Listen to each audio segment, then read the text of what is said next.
Here's McLeod now. In across the Ottawa line. For Byram, one-timer scores! Bo Byram, overtime winner in Ottawa. Merry Christmas, Saberhood. Buffalo continues their winning ways as the streak marches on. The Sabres on a 7-game win streak after beating the Ottawa Senators 3-2 in overtime. Bo Byram scored the game winner, as you heard there, and he also scored the first of the game. Noah Ostlund scored the other. Sabres now get a little break for the holiday. They're back in action hosting the Bruins on the 27th with puck drop set for 7 o'clock. The Bills held a walkthrough practice yesterday. Josh Allen, Jordan Phillips, Jordan Poyer, Cam Lewis, Matt Prater, Dalton Kincaid, and Joey Bosa all did not participate. The Bills also signed cornerback MJ Devonshire Jr. back to the practice squad following the Chiefs' signing of quarterback Shane Buechele, and also three Pro Bowl selections for the Bills. Josh Allen, James Cook, and Deion Dawkins were all selected. Around the NFL Network's Ian Rappaport is reporting that the 2-game suspension for Steelers wide receiver DK Metcalf has been upheld by an appeals officer from the NFL and NFLPA. Metcalf is out for the rest of the regular season and sees $45 million in future guarantees voided, including $25 million that was fully guaranteed for 2026. In other news around the league, Vikings quarterback J.J. McCarthy with a hand injury has a hairline fracture and will be out for Week 17. Commanders quarterback Marcus Mariota, dealing with a hand and quad injury, did not practice yesterday. And Ravens quarterback Lamar Jackson, dealing with that back injury, did not participate in yesterday's walkthrough practice. In other news, 5-time major champion Brooks Koepka stepping away from Live Golf effective immediately. That's your Paddock Chevrolet Sports Update. Paddock Chevrolet celebrating 90 years of being your hometown dealership. I'm Joe Cali for WGR Sports Radio 550.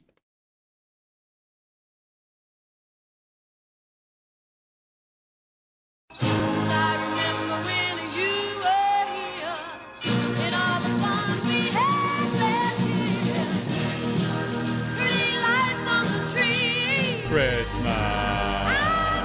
Just sing along. Christmas. That's the best part. Christmas. You just saying Christmas for Christmas. Yeah, all right. You're listening to Jeremy and Joe on the home of the Bills. WGR Sports Radio 550.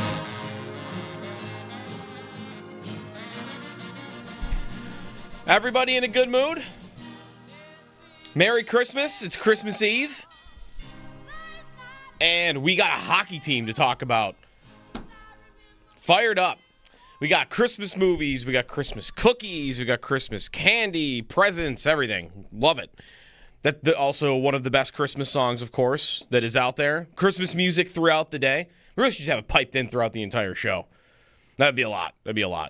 Anyways, good morning. It's Jeremy and Joe here on WGR. Jeremy is off today. Joe Cali and Owen Parker are hanging out. And the Sabres won again last night. A 7-game win streak.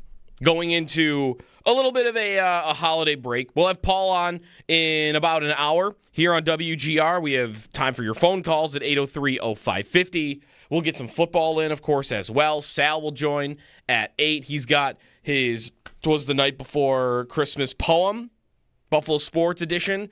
Again, that'll be up at 8.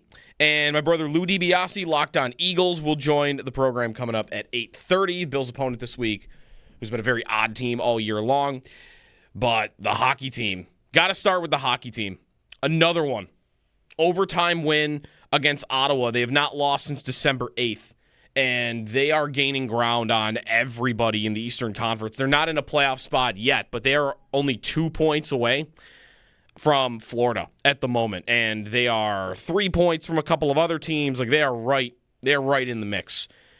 Man, that game last night, I think Lindy said it in postgame, that game had a playoff intensity to it from both teams.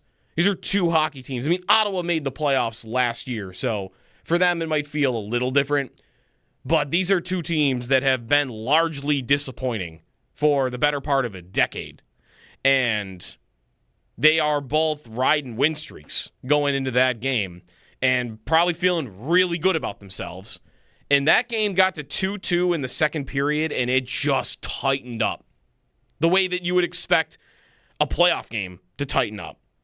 Not a lot of chances. The goaltending was pretty darn good until Ullmark in overtime, which I wanted to get your take on that, Owen.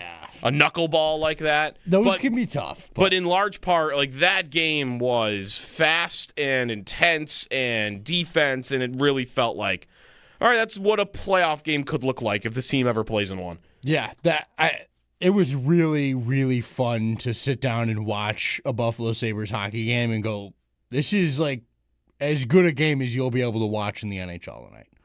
These guys are flying. Everybody is giving it everything they've got. And it was two good teams going toe-to-toe, and it was tight. Yeah. And it was fun. Isn't this fun? It's fun. It's fun. so much fun Holy- watching this team right now. Fun with the Buffalo Sabres. Right. I'll take it. They look like they're having fun. Yeah. The coach looks refreshed. The clip of Lindy that they showed live for a second, but then the Sabres tweeted out a little longer version of it. Lindy and all the other coaches in the tunnel as the guys are walking to the locker room with the fist bumps. I think, did everybody not watch that clip and go, Lindy's not out of gas here? No. Lindy's juiced up right now. Like, he's into it. I mean, the fist bumps he's given to Bo Byram after the night that he had. I watched that clip and thought, all right, Lindy's energized right now. In it. Like, because we were wondering a lot about him the last week. Of course. Yeah. And I think for rightfully so, he's an older coach that's had, he's done it all around this league, and he loves this place, and he always will. So he's obviously not going to, just sort of float through it. Yep. But there was question about whether it was still, whether he was still the guy to lead them through all of this. And I think that he's showing right now, I got something to give you still. I can get these guys going. These guys respect me. I can, it's time. Let's see how this looks when we've got a good thing going. And I think he's doing a really good job. It's just, I keep going, it's fun, man. It's really fun. Yeah. And I think Saturday is going to be a madhouse. Man, people are going to be off leading up to it. And are people off Friday in general? I know we're not off Friday, but we don't have normal gigs here. I think the general consensus just from people are off I Friday? know, they're off Friday. Okay. Yeah, I think most people get off on Friday. So people are off leading into Saturday, and you get a matchup against a team that everybody historically kind of consensus hates, right? Right. In the Boston Bruins. Mm-hmm. They are still above you in the standings. I looked this morning to see, because you might open up the standings and even maybe feel a little bit disappointed looking at it and going, man, they've won 7 in a row, and it doesn't really feel like they've climbed that much. Like last night, they climbed over one team. They climbed over Pittsburgh. Right. But I looked, and they have gained ground on everybody in the division. And that's just the division. They've gained a lot of ground on the teams in the wild card, like Philadelphia and the Islanders, although they've jumped up out of the wild card. They've gained ground on the Rangers, like some of these Metro teams, a little bit more. But in the Atlantic, in this 7-game win streak, which goes back 15 days, and keep in mind, that's just 15 days, so a couple of these teams have played a game or two more than them. They've gained ground on every single team, as you would expect. They've only gained 2 points on Montreal, Florida, and Detroit. Those teams have been playing really well. Now, Montreal, again, that's one. They've played 2 more games than the Sabres have. Right. And it's still 2 points the Sabres have gained. They've gained 3 on Ottawa. They've gained 5 on Tampa. They've gained 7 on Boston. Boston's a team that has been in a playoff spot a lot of this season, and most have believed, including myself, that will not last. That is not a good roster. They will definitely fall down, and that has begun to happen. Sabres have gained 7 points on them in 15 days. They've gained 9 on Toronto, by the way, if you care. I mean, they're kind of down in the dumps. They're maybe close to being an afterthought. It feels good to just kick them down in there. Yeah, right. Like, they might be an afterthought, and that's amazing. Right, that we're exactly. Not to the new year, not to Christmas, and that is the case. So they have not gone too far up, but they've gained on everybody. And to me, you just got to start knocking them off one by one. Right. I mean, we talked about it before this streak started, where you're going to need to go on a heater here, and it's not going to feel like you're doing that much when it's happening. But you've got to trust that you keep winning games and keep climbing, and you'll put yourself in a spot where you can, there's going to be teams in this group that's above them that falter. Right. And they'll falter again at some point. They're not going to win every game for the rest of the year. They will. But this puts them in a position where they can be in it, and they are in it. They're 3 points out of that wild card, or out of third in the division, and 2 out of the wild card, and that is that's a good spot to be as you go into the holiday break, considering where they were, 15 days ago. I wonder what this really does truly mean to them. I want to get into more about the game and that the goal at the end by Byram, and we got Paul coming up. But I'm thinking a lot this morning about how much. How real is this win streak? I guess is really what I'm asking. I think everybody is watching the games and is feeling pretty darn good about their overall effort, their compete level, and I have felt like there have been a lot of periods where they have simply dominated. Yeah. So I went this morning and I thought, we're close. It's not there yet, but let me go back to that 10-game win streak that the Sabres had in 2018, because that was also a ton of fun.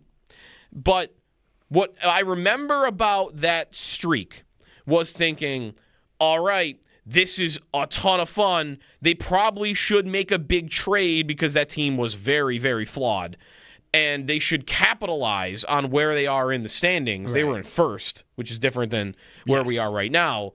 They should take advantage of this because this is probably not going to last. And I didn't just mean winning every game. Just last in terms of being a solid team. Yeah. And what did that team do during that 10-game win streak? They won 1, 2, 3, 4, 5, 6, 7 of the 10 games in overtime or a shootout. Right. I was thinking this as you started this point. 7. Didn't they not win any of those games in regulation? If the Sabres went out into a 10-game win streak right now, they couldn't get to 7 overtime and shootout wins. They're at 3 at the moment out of 7. Yeah. So it's happening a little bit there too. Now remember though, one of those games is a game that you lost a lead with. Actually 2 of those games you lost a lead in the final minute. So.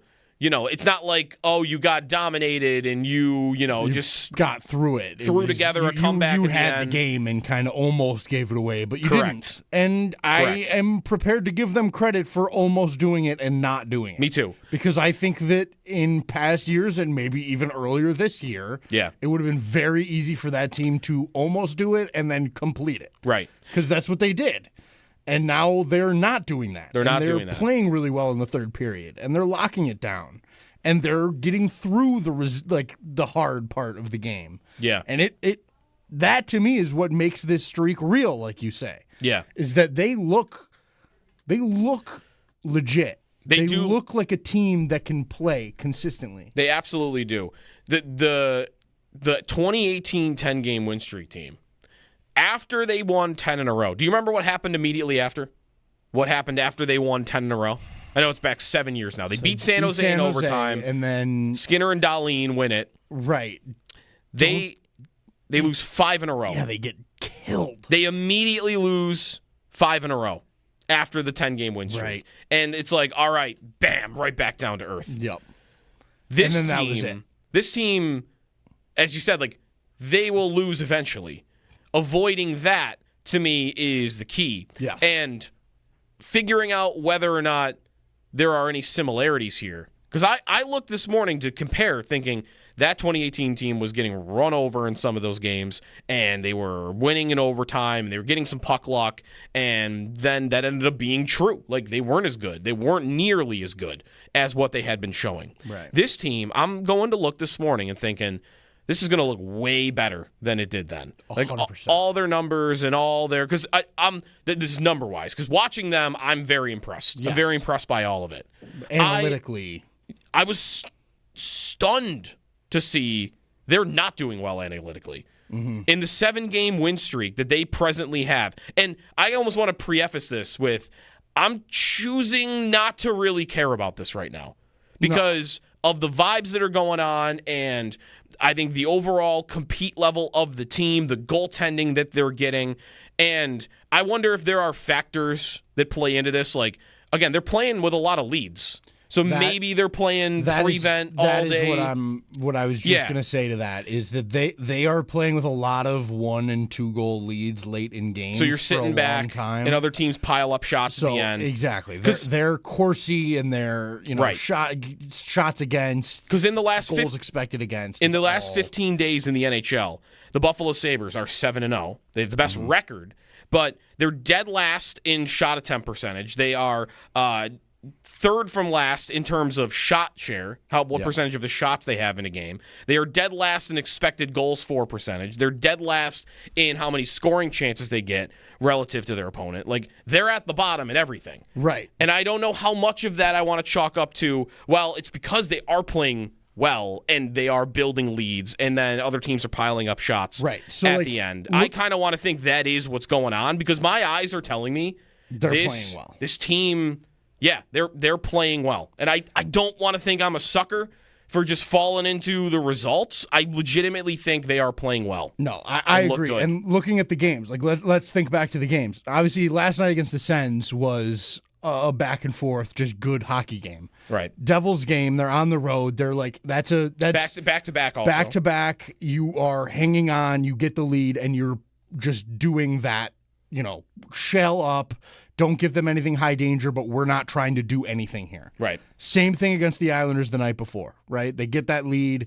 They give it up late with that Kesselring penalty, but they're, for that whole third period, locking it down. In that second half of that game, we were at that game, right. And I thought they got worked in the first 20 minutes of that game especially. And then they were far and away the better team, I thought, from there on out. 100%. Yeah. And then you go back, the next game before that was the Flyers game, which, again, they got a lead late and had to sit on it. Yeah. Kraken before that, same exact thing. Lyon has to play great. They're on the road. It's, a lot of let's hunker down here. We're not worried about going down and generating chances. And so, Canucks the game before that, same exact thing. Right. So that all tracks to our numbers aren't going to look great because we're not playing to win the game right now. We're playing to hold on to what we've gained early because we earned the right to do that. And the other thing that is going on right now, although I don't believe they have scored on the man advantage in the last couple of games, I feel like this team, I've said it all year, that I think you can make the playoffs not being a great 5-on-5 team if you get goaltending and you get power play.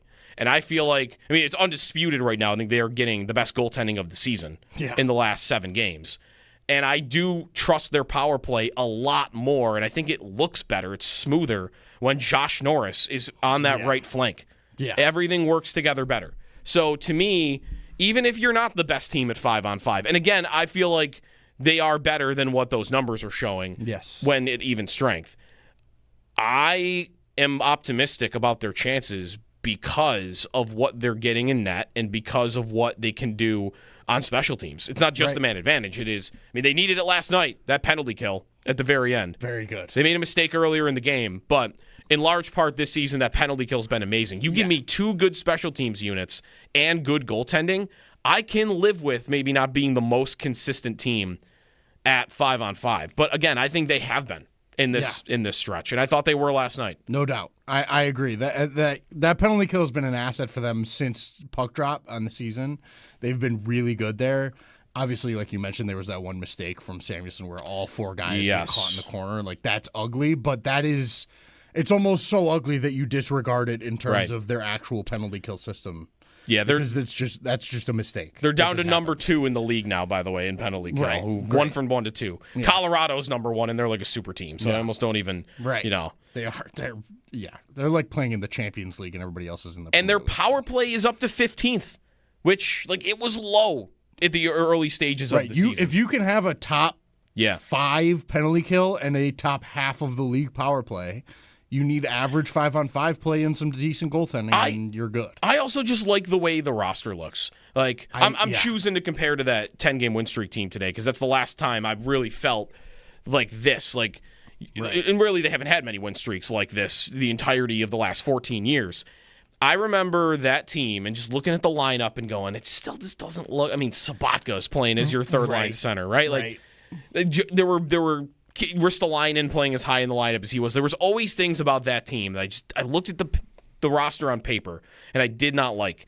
This team right now, other than really Krebs playing as high in the lineup as he is, and honestly, that's going fine right now. Yeah, right. I don't think you can do that forever. No, I agree, but it's functioning the way you need it to right now. Other than that, there's nothing about the lineup I look at right now and don't like. No.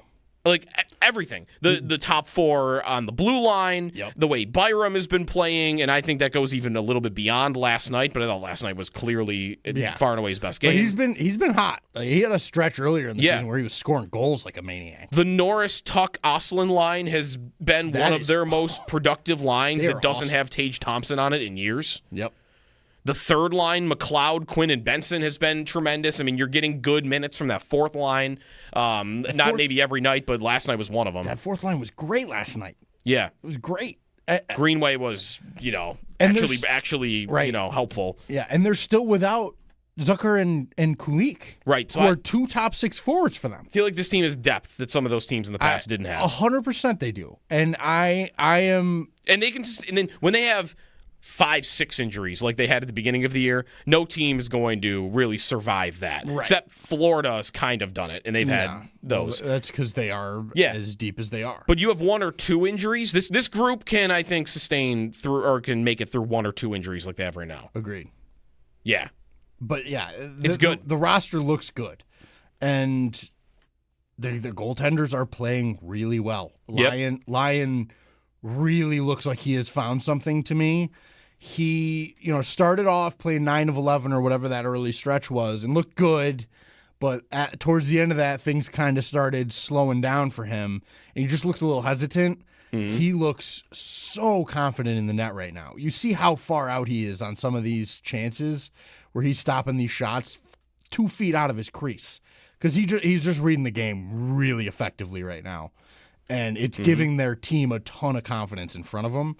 And, if UPL can play anything like he played the other night against New Jersey, they're in really good shape back there. Man, that save Lyon makes in the final minutes where does he make 2? I think there were 2 there. Does he make the save with his arm on the rebound? I think so. Like while he's lying there?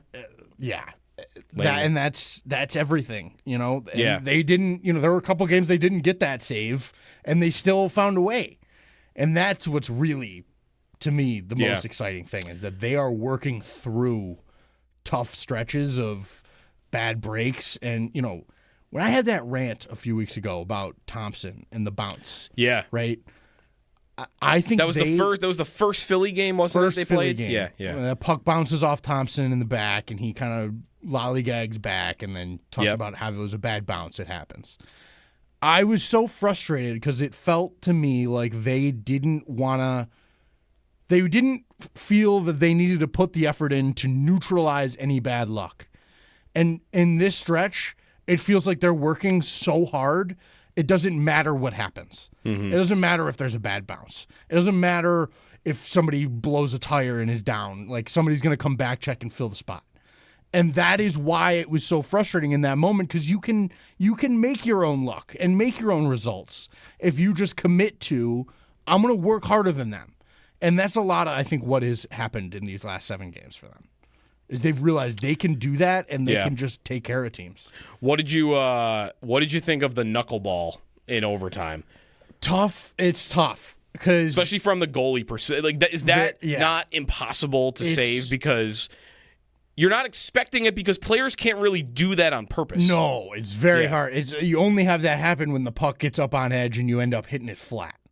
And the reason that happens is that the puck turns in the air and the air just pushes it around, and it literally like a curve or a knuckleball, like it literally floats through the sky, shaking. And so, A, it's impossible to track that shot if it's just straight on. B, it's a one-timer that goes cross, like as far a pass as you can make. And so Olmark is flying over, thinking he's going to get a BB at the short side corner, and ends up getting the knuckleball that curves in on the low far side of the net. And it's impossible. Like, I know he looks like an idiot on it because he's, sliding over and then reaches back. But that I would have a hard time thinking any goalie that is at the play on time gets back across to get that weird knuckleball shot. It's a really tough play. I mean, everything you're doing in that moment, Allmark is thinking, I've got to get to that far side post because that's what's open. Because it's such a long pass, it's a one-timer.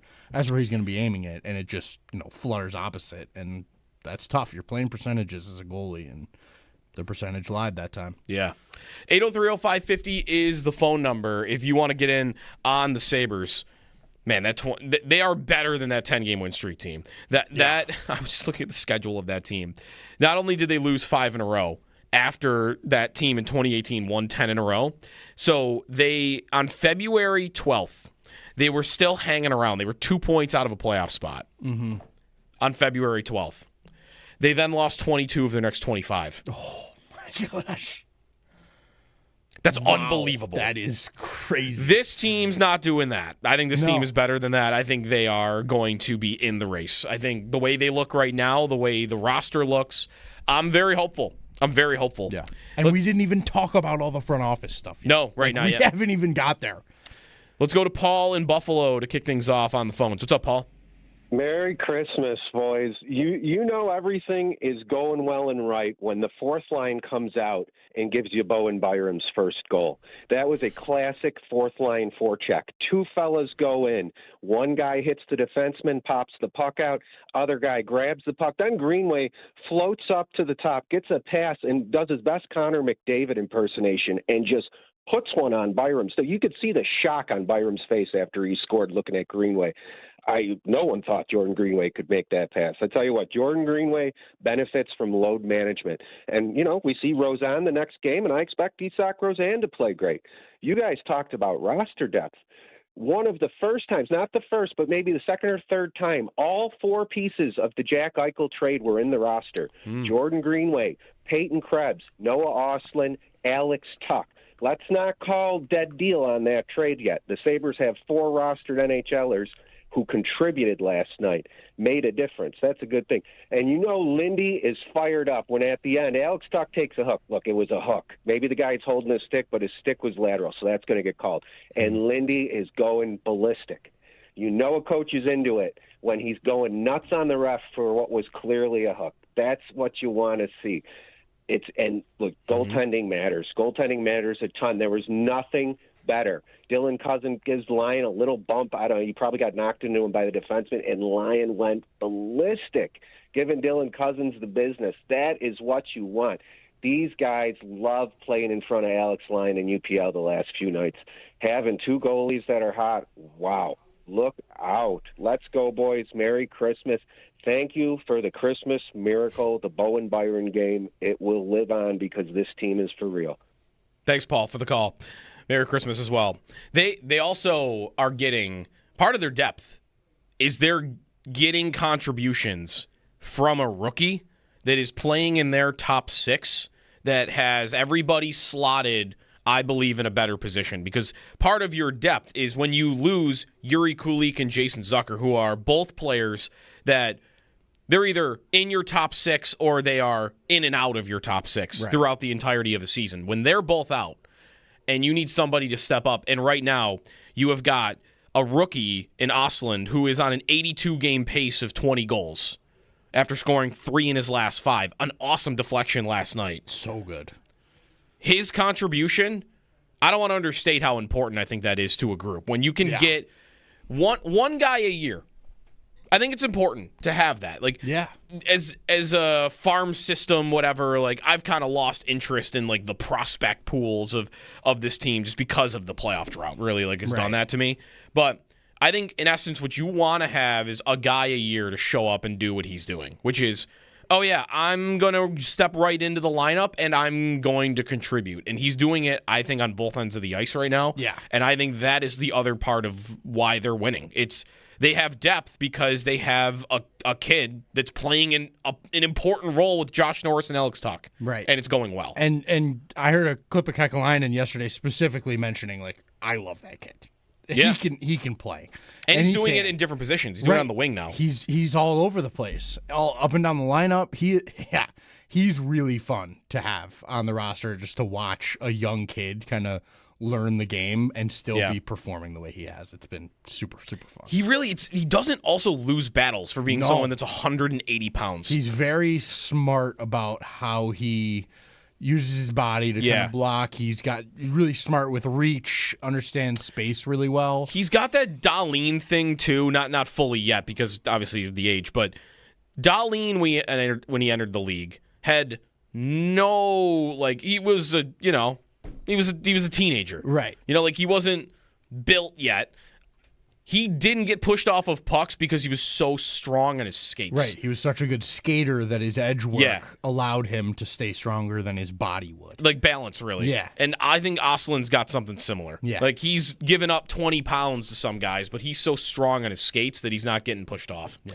803-0550 is the phone number. A lot to get to on the hockey team right now. We'll get to football. We got Sal today. We got my brother Lee DiBiase on the Eagles. He hosts the Locked On Eagles podcast. It's the Bills' opponent this week.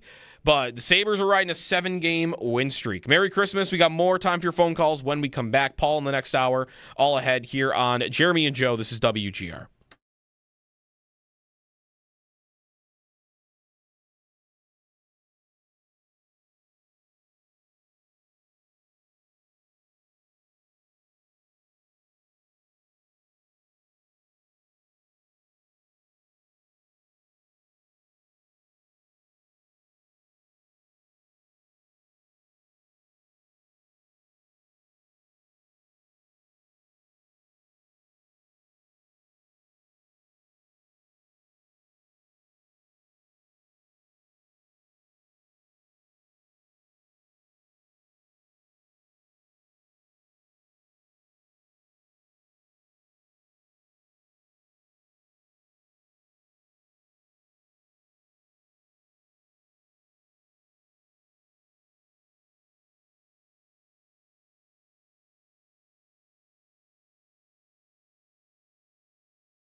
The Sabres are on a 7-game win streak after beating the Ottawa Senators 3-2 in overtime. Bo Byram scored the game winner, and the first of the game as well. Noah Ostlund scored the other.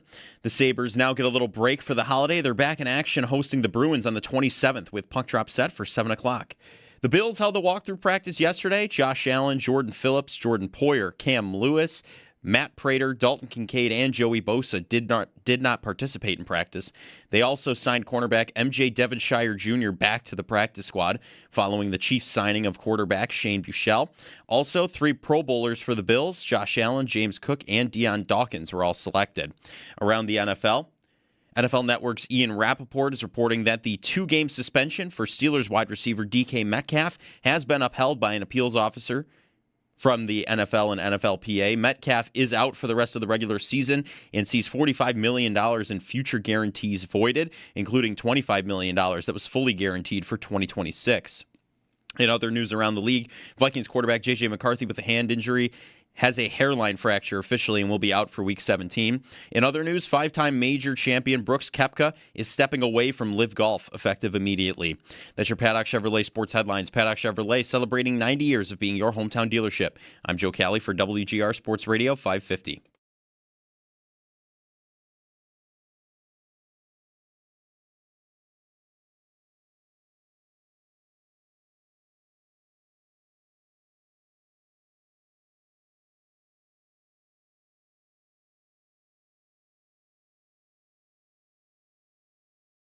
Now for Greenway. Over on the far board. Slides in front, scores. What a pass. The finish for Byram, and he looks right away to the man who sent him that puck in Greenway. It's 1-0 Buffalo. One of your moments of the game brought to you by Firth Jewelers. For all the moments in your life, go forth to Firth. Bo Byram, 2 goals and an assist, a 3-point night for him. That's a Bo Byram legacy game right there. Especially if they go on to do more season-wide. It's Joe DiBiase, it's Jeremy and Joe. Merry Christmas, Christmas Eve. Sabres are on a 7-game win streak. Byram up to 8 goals on the season now, by the way. He's on like a 17, 18 goal pace. His career high is 11. He's always, to me, been a pretty good goal scorer from the blue line. I don't think he's ever a guy that's going to be putting up like 70 points, but he'll get you double-digit goals. And last night, he got maybe a little lucky on both goals because the second one we talked about, kind of a knuckleball. Don't think he meant to do that. Hey, he might have beat Omar clean even if he had ripped it. The first one, he's got the whole net, and he kind of banks it off the back of Allmark.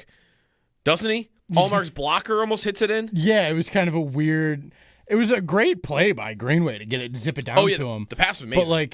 But, he kind of... It was a one-touch on his strong side, so it's kind of a tough back against the grain to not put it back towards the direction of the pass. Right. But, yes, he almost did miss that first one. Yeah, naturally, when it's across your strong side like that, your nature... You're fighting against the urge to kind of tug it back inside. Right. That's what's easy to do. And he didn't do it enough to where he didn't score. So, yep. Jeff in Buffalo next up on the Sabres. What's up, Jeff? Hey, thank you for taking my call, guys. Merry Christmas and Happy Holidays. You as well. I just wanted to get your guys' opinion on what you think is really motivating and driving these guys now. I know you guys started reporting at the beginning, I believe it was, of the road trip last week or week before, that management change was coming down the pipe, and I feel like these guys kind of maybe knew that, picked up their game, just been really pushing forward, maybe came back and are playing for the coach's job, or maybe this is all just kind of coming together now and they're just gelling and moving forward. And I just wondered kind of what you guys think is moving them now. Yeah, it's a good question. Thanks, Jeff. I mean, did they get wind and no? I mean, Tuck actually, I think, admitted to it was hard to avoid all the speculation while they were on their West Coast trip. So that probably does predate when Adams got fired. Is the GM firing, what you really want to know is the GM firing the reason why they look extra motivated, their compete level has been more consistent for the last couple of weeks, and is that the reason? And I'm I'm not willing to tell you that I know for a fact that the answer is yes, but I definitely wonder if the answer is yes. I think that there's no way that the guys in the building didn't know Something was up. that A, something was up, and B, that something needed to be up. Right? Like, Yep. You can't work in a place and not know that your boss sucks. It's part of, like, you live it Yeah. every day and you go, this guy doesn't know what he's doing. And we are going to have a hard time succeeding because our boss doesn't know what he's doing. I think all of us have been in situations like that in our lives, right?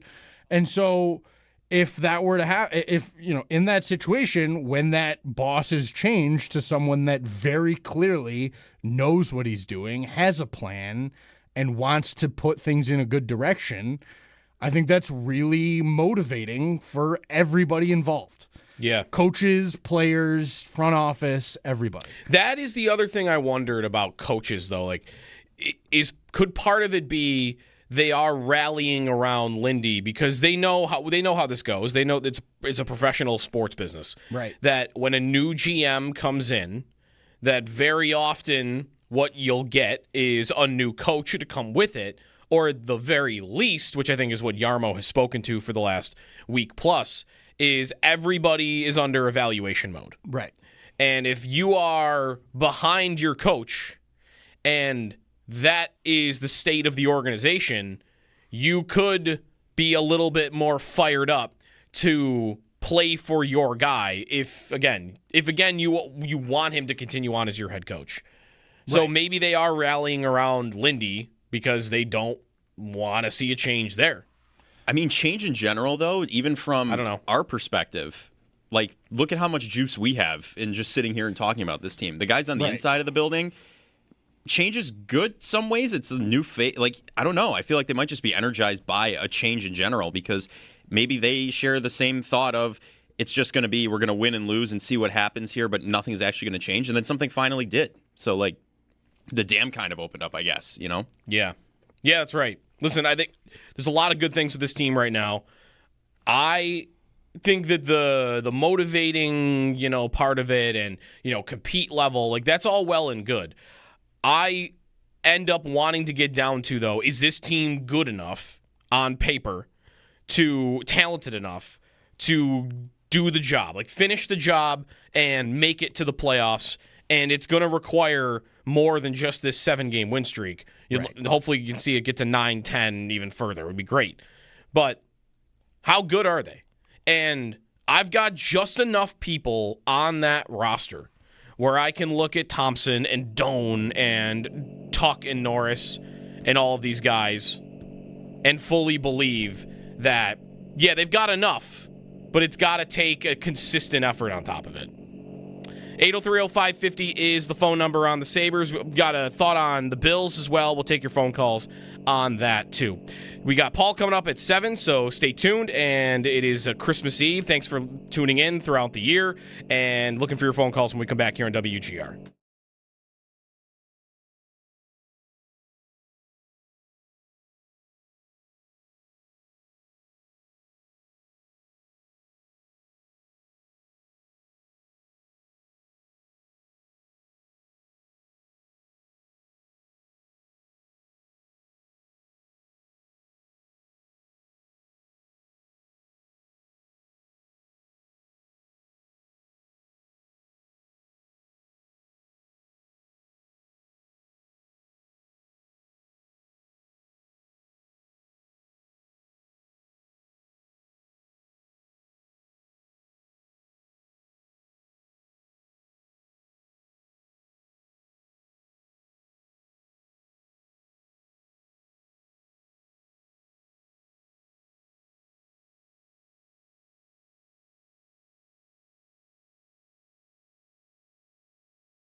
Yesterday we did holiday classic movies.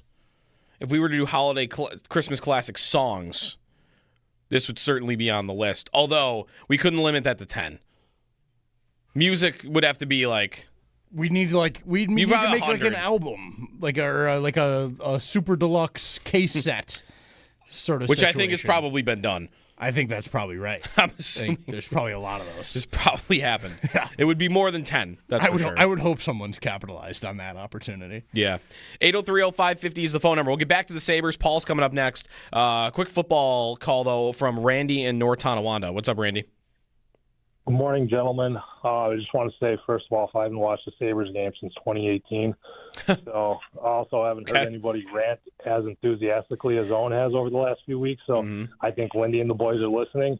Make Sabres hockey great again. I love it. Keep it up.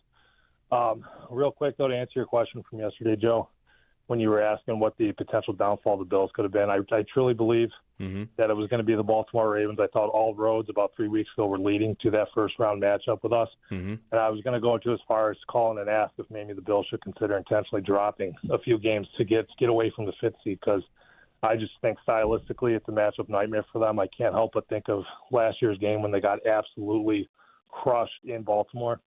And that being said, a lot of people probably push back on what I'm saying. But if you exclude Lamar's back injury, I just think 3 weeks from now, that team's only going to get healthier. He's only going to get closer back to MVP form. I thought Henry looked pretty good running the ball. And I just think it's worst-case scenario for the Bills going into Baltimore. So hopefully, even though the Patriots taking away the division chances from us, went away Sunday night, I think crisis probably got averted after that game. And, hopefully they can, find their way to the Super Bowl and make the big one. Have a good Christmas, boys. Thanks, Randy. You too. Yeah, the Ravens, it would be a miracle at this point if they got in. The New York Times playoff machine puts them at a 6% chance to get into the playoffs and win the division. Like, it's not. The odds of it getting to Week 18 are what are impossible. Because the Steelers play the Browns. I don't know where that game is. That game is in Cleveland. In Cleveland. Okay, yeah. so it is in Cleveland, but the Steelers play a weak Browns team, and the Ravens go to Green Bay. And for them to be alive going into Week 18, the Ravens need to beat the Packers, and the Browns need to beat the Steelers. Well, Lamar Jackson's dealing with that back injury now, too, so that doesn't help. And Lamar's not healthy. So, yeah, you want to say crisis averted? Hey, I'm kind of with you. Like, I was at a point about a month ago, Lamar was just getting back, and they were getting pieces back. Roquan Smith had just returned from injury. Kyle Hamilton had returned from injury. They were getting healthier, and I was thinking, all right, here they come. Here comes Baltimore. I bet them to win the Super Bowl when they were like 3-6 or whatever, because I thought they're getting healthy and now they're going to go on a run. But Lamar never looked healthy. It never looked right. And so now they're at a place where he might not even play, and they're probably not going to make the playoffs either. 803-0550 is the phone number. Paul Hamilton, when we come back, Sabres win over the Senators, 7-game win streak. We'll talk more about it after this here on a Christmas Eve edition of Jeremy and Joe on WGR.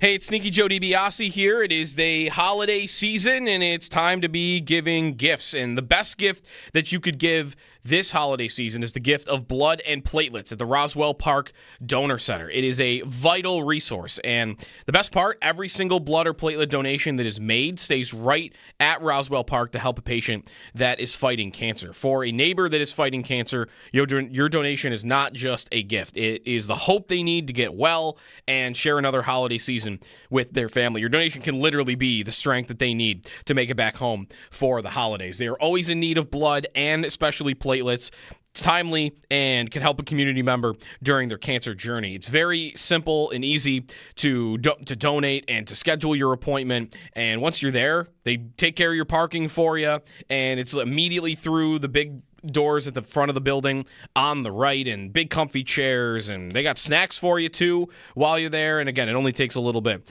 of your time. So donate blood or platelets at the Roswell Park Donor Center. You can schedule your appointment today on their website, or you can give them a call at the Roswell Park Donor Center today.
Here's McLeod now.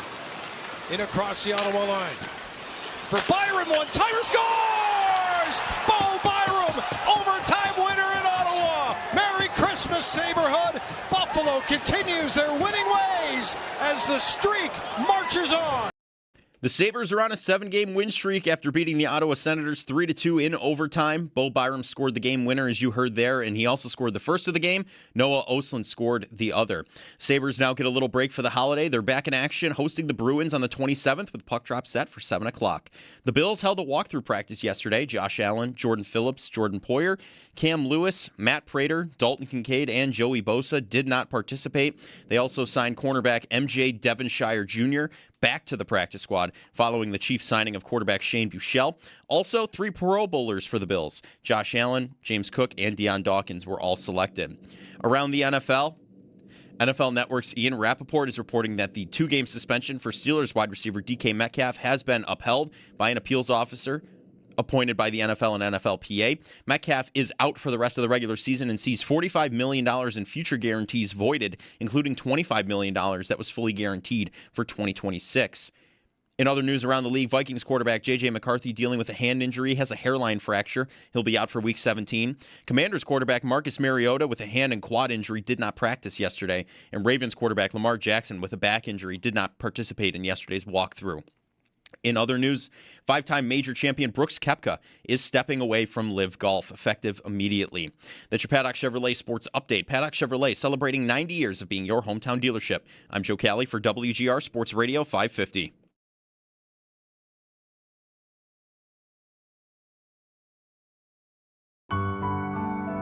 It's Paul Hamilton. I have a Secret Santa that I get a gift on my porch every year. I have no idea who drops it off. How long has this Secret Santa been going on for? Since 2012. Wow. And you have no idea? I don't have a clue. It's time to get a camera out there, Paul. What if you found the person, then they thought, oh, I'm sorry, I must have the wrong house. I don't know who you are. No, because there is a thing that says Merry Christmas, Paul, but I can't Paul's figure out the writing. It's not like the cutout letters from a magazine, like a ransom note. Oh, like my goodness. Merry Come Christmas, Paul. on. Like No, a mad bomber? there's actual writing. Boy. So, yeah, I could get fingerprints if you want. Well, you can go get a handwriting expert. Somebody can track down something. Considering a cool idea, considering but you're it a wasn't reporter, Paul, you'd think you'd be able to find out something. Apparently, you're not really good at your job. Well, that's not my job. That's All right. detective work. At least you know hockey. On WGR Sports Radio 550. Paul Hamilton now on the Wester hotline. Merry Christmas, Christmas Eve edition of Jeremy and Joe. Jeremy is off today. And the Sabres are giving everybody a Christmas miracle, if you will, a 7-game win streak. Good morning, Paul. Good morning. And yes, Secret Santa has struck again. Secret Santa has struck again? Yeah? Yes. Got my gift already about 2 or 3 days ago. So thank you, whoever Secret Santa is. Hopefully they're listening, because I still have no clue who it is. Yeah. I don't think I've had a Secret Santa this year or last year. We do like the white elephant thing where I think you know who the other person is. So in yours, you don't know, obviously. That's the whole point. I thought I knew, and I compared the writing to a card from the person I knew, a Christmas card. Yeah. It didn't match. And I go, oh, no, it's not this person. Okay. All right, Paul. Well, last night, the Sabres get another one, 7-game win streak. What about this game for you? Lindy said in the postgame that he felt like it almost had like a playoff intensity to it. Is that how you felt, especially after the game was tied in the second? I did. And even down to the refereeing, I've noticed, what do you want to say, maybe the last 3 games or so, we're into playoff refereeing, which means you either have to shoot the puck over the glass to get a penalty, or really, really pull somebody down, or draw blood, or, I've just noticed a lot of penalties are not being called and going by the board, and then all of a sudden they'll call one, and out of the clear blue. It's like, well, what happened to the 15 other penalties between the 2 teams that I've seen in this game? And all of a sudden you're calling one now, so yeah, it really was, and really has been. Let's go back to the Seattle game. Every single game since then has been a 1-goal or tied game in the third period. And, Joe, I've been impressed with every single third period I've seen since then. I mean, they've not given the puck away. They've been very good with the puck, so their goaltender doesn't have to stand on their head. The only time they got tied up was when Kesselring took the penalty for slashing a guy's stick out of his hands, and it became a 6-on-4 with the goaltender pulled. So it wasn't 5-on-5. 5-on-5, they have really played really well defending leads, 1-goal leads, and that's been a problem of theirs for a long time now. We can go back a couple of coaches where, it's a 1-goal lead and you were almost assured that it was going to get at least tied up and maybe even lose the hockey game either in overtime or in regulation or whatever. So do you want to call it maybe a maturity that we're seeing in this team, that they finally have bought in from the first guy to the 20th guy to what Lindy Ruff is selling, and maybe have figured out, stop being hard-headed about it, where, they play the way Lindy Ruff would want them to, and then they play their way for a while, and then it all would go down the tubes on them. Right now, it's looking like they have faith in what Lindy Ruff is telling them to do, faith that they can win a hockey game if they do it and play the game the right way.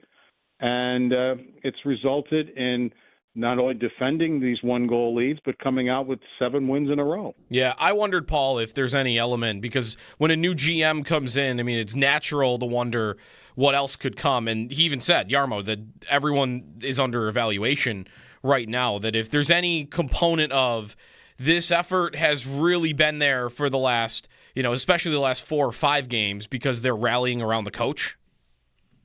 Yeah, I think what I think when it comes to the new GM and everything, and look, everybody kind of knew for about a week that it was going to happen, and I think Kevin Adams knew, quite honestly. So the players would have on some level. Yeah, sure they would have. I mean, we all knew. I mean, I had been talking about it basically since Monday of that week, both on Channel 2 when I'm on, and with you guys too. That it's just like, this has to happen. It can't go on any further. I mean, it just can't.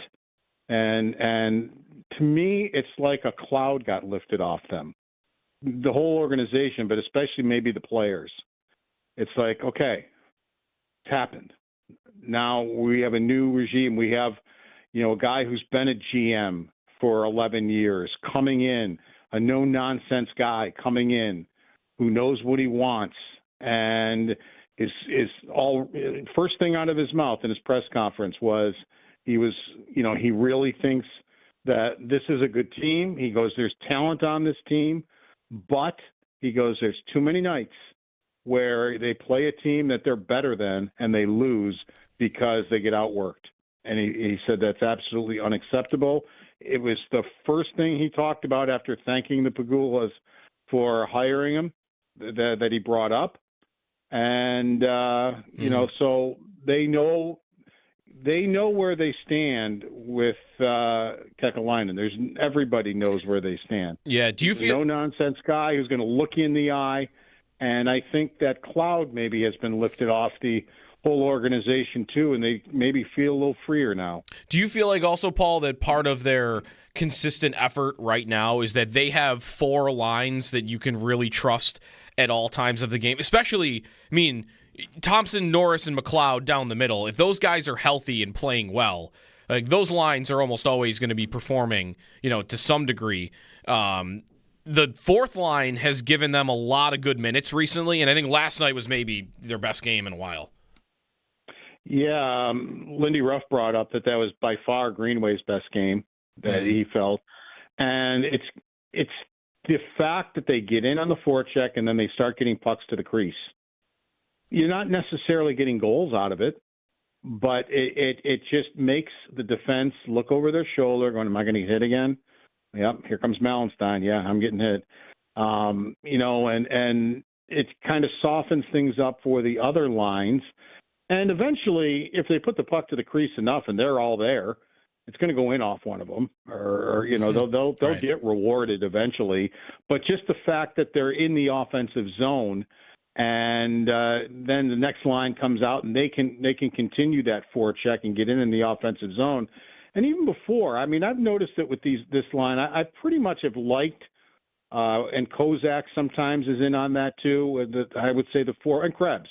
I would say the five of them, when they play together in almost any combination, for the most part, I've liked them this year as far as being able to change the game and get in on the forecheck and not really hurt you in the defensive zone. And you know, but I think it's even been more noticeable recently. Paul Hamilton with us on the Western Hotline. The Sabres win over Ottawa 3-2. A night that Bo Byram legacy game could be said, right? Like 3 points, 2 goals. The most contribution he's maybe ever had in a single game for them? I think maybe I'd have to really think about it. One of the players that has really come to life is Bo Byram. He was on a really long stretch where I just thought to myself, what is wrong with him? He was giving the puck away constantly. He just was not playing well at all and just seemed absolutely lost. And it didn't matter what partner he was on. It graded out very poorly. I mean, he did not grade out well with Rasmus Dahlin to start the year. Mm-hmm. And then he goes to the next partner. That didn't grade out well. It seemed like every partner he was with was the worst of the 3 pairs on defense. And since the Sabres have, you know, gotten going here, I think he's been a big part of it. I think his game has changed totally. Part of it is getting into the rush, like Lindy Ruff wants all his defensemen to do. He seems to really be doing it more, and even it's gotten him some goals. It's also gotten him some chances where he hasn't necessarily scored, but he's been dangerous down low coming in.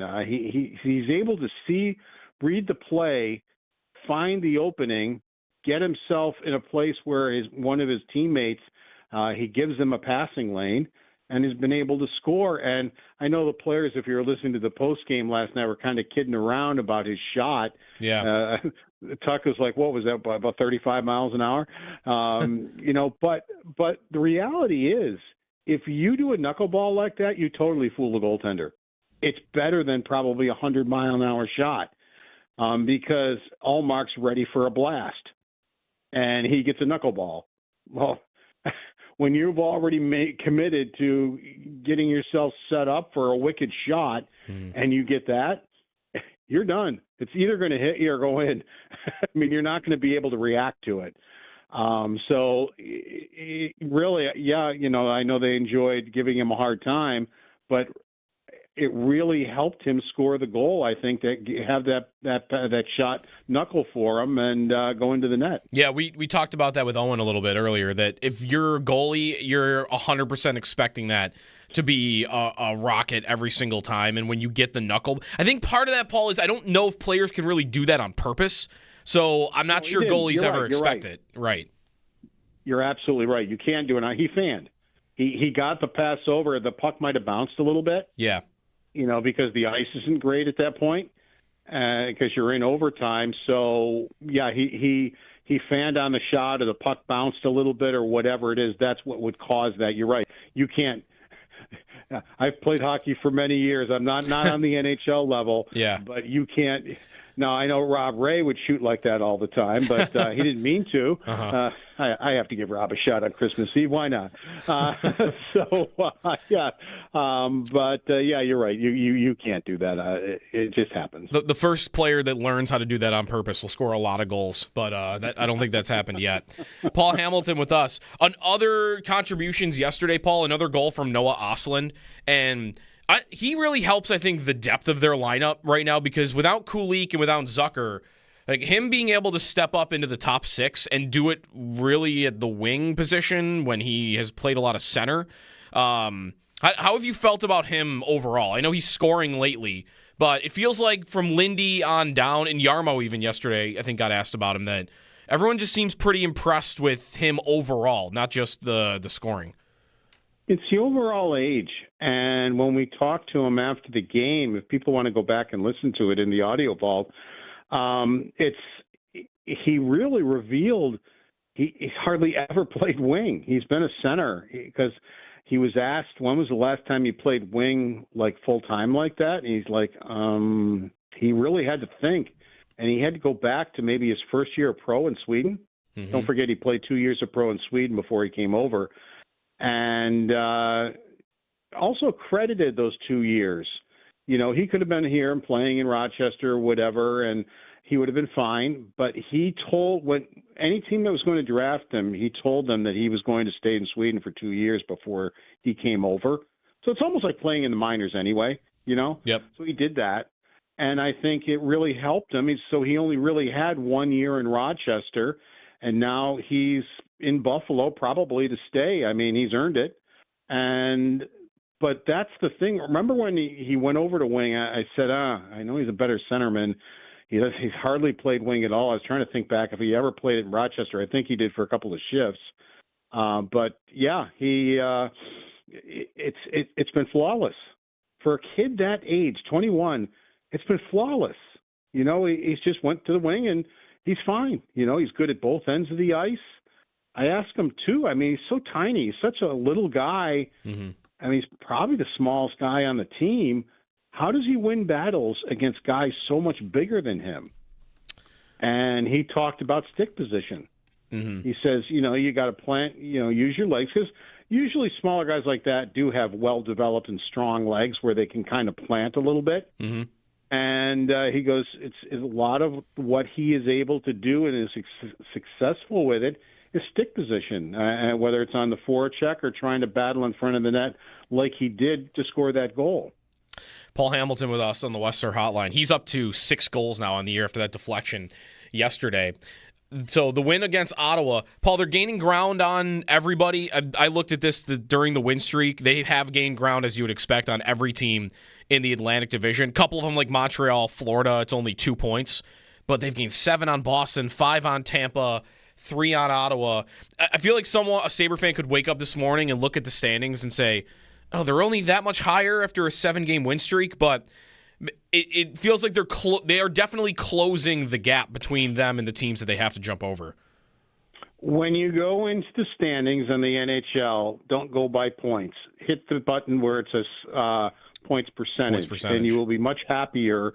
First of all, that's a better gauge because it takes the games in hand out of the equation, and you will find that they only have to leapfrog 2 more teams. Mm-hmm. They're by some of the other teams that are ahead of them in points, but because of games in hand, the Sabres actually have a better points percentage.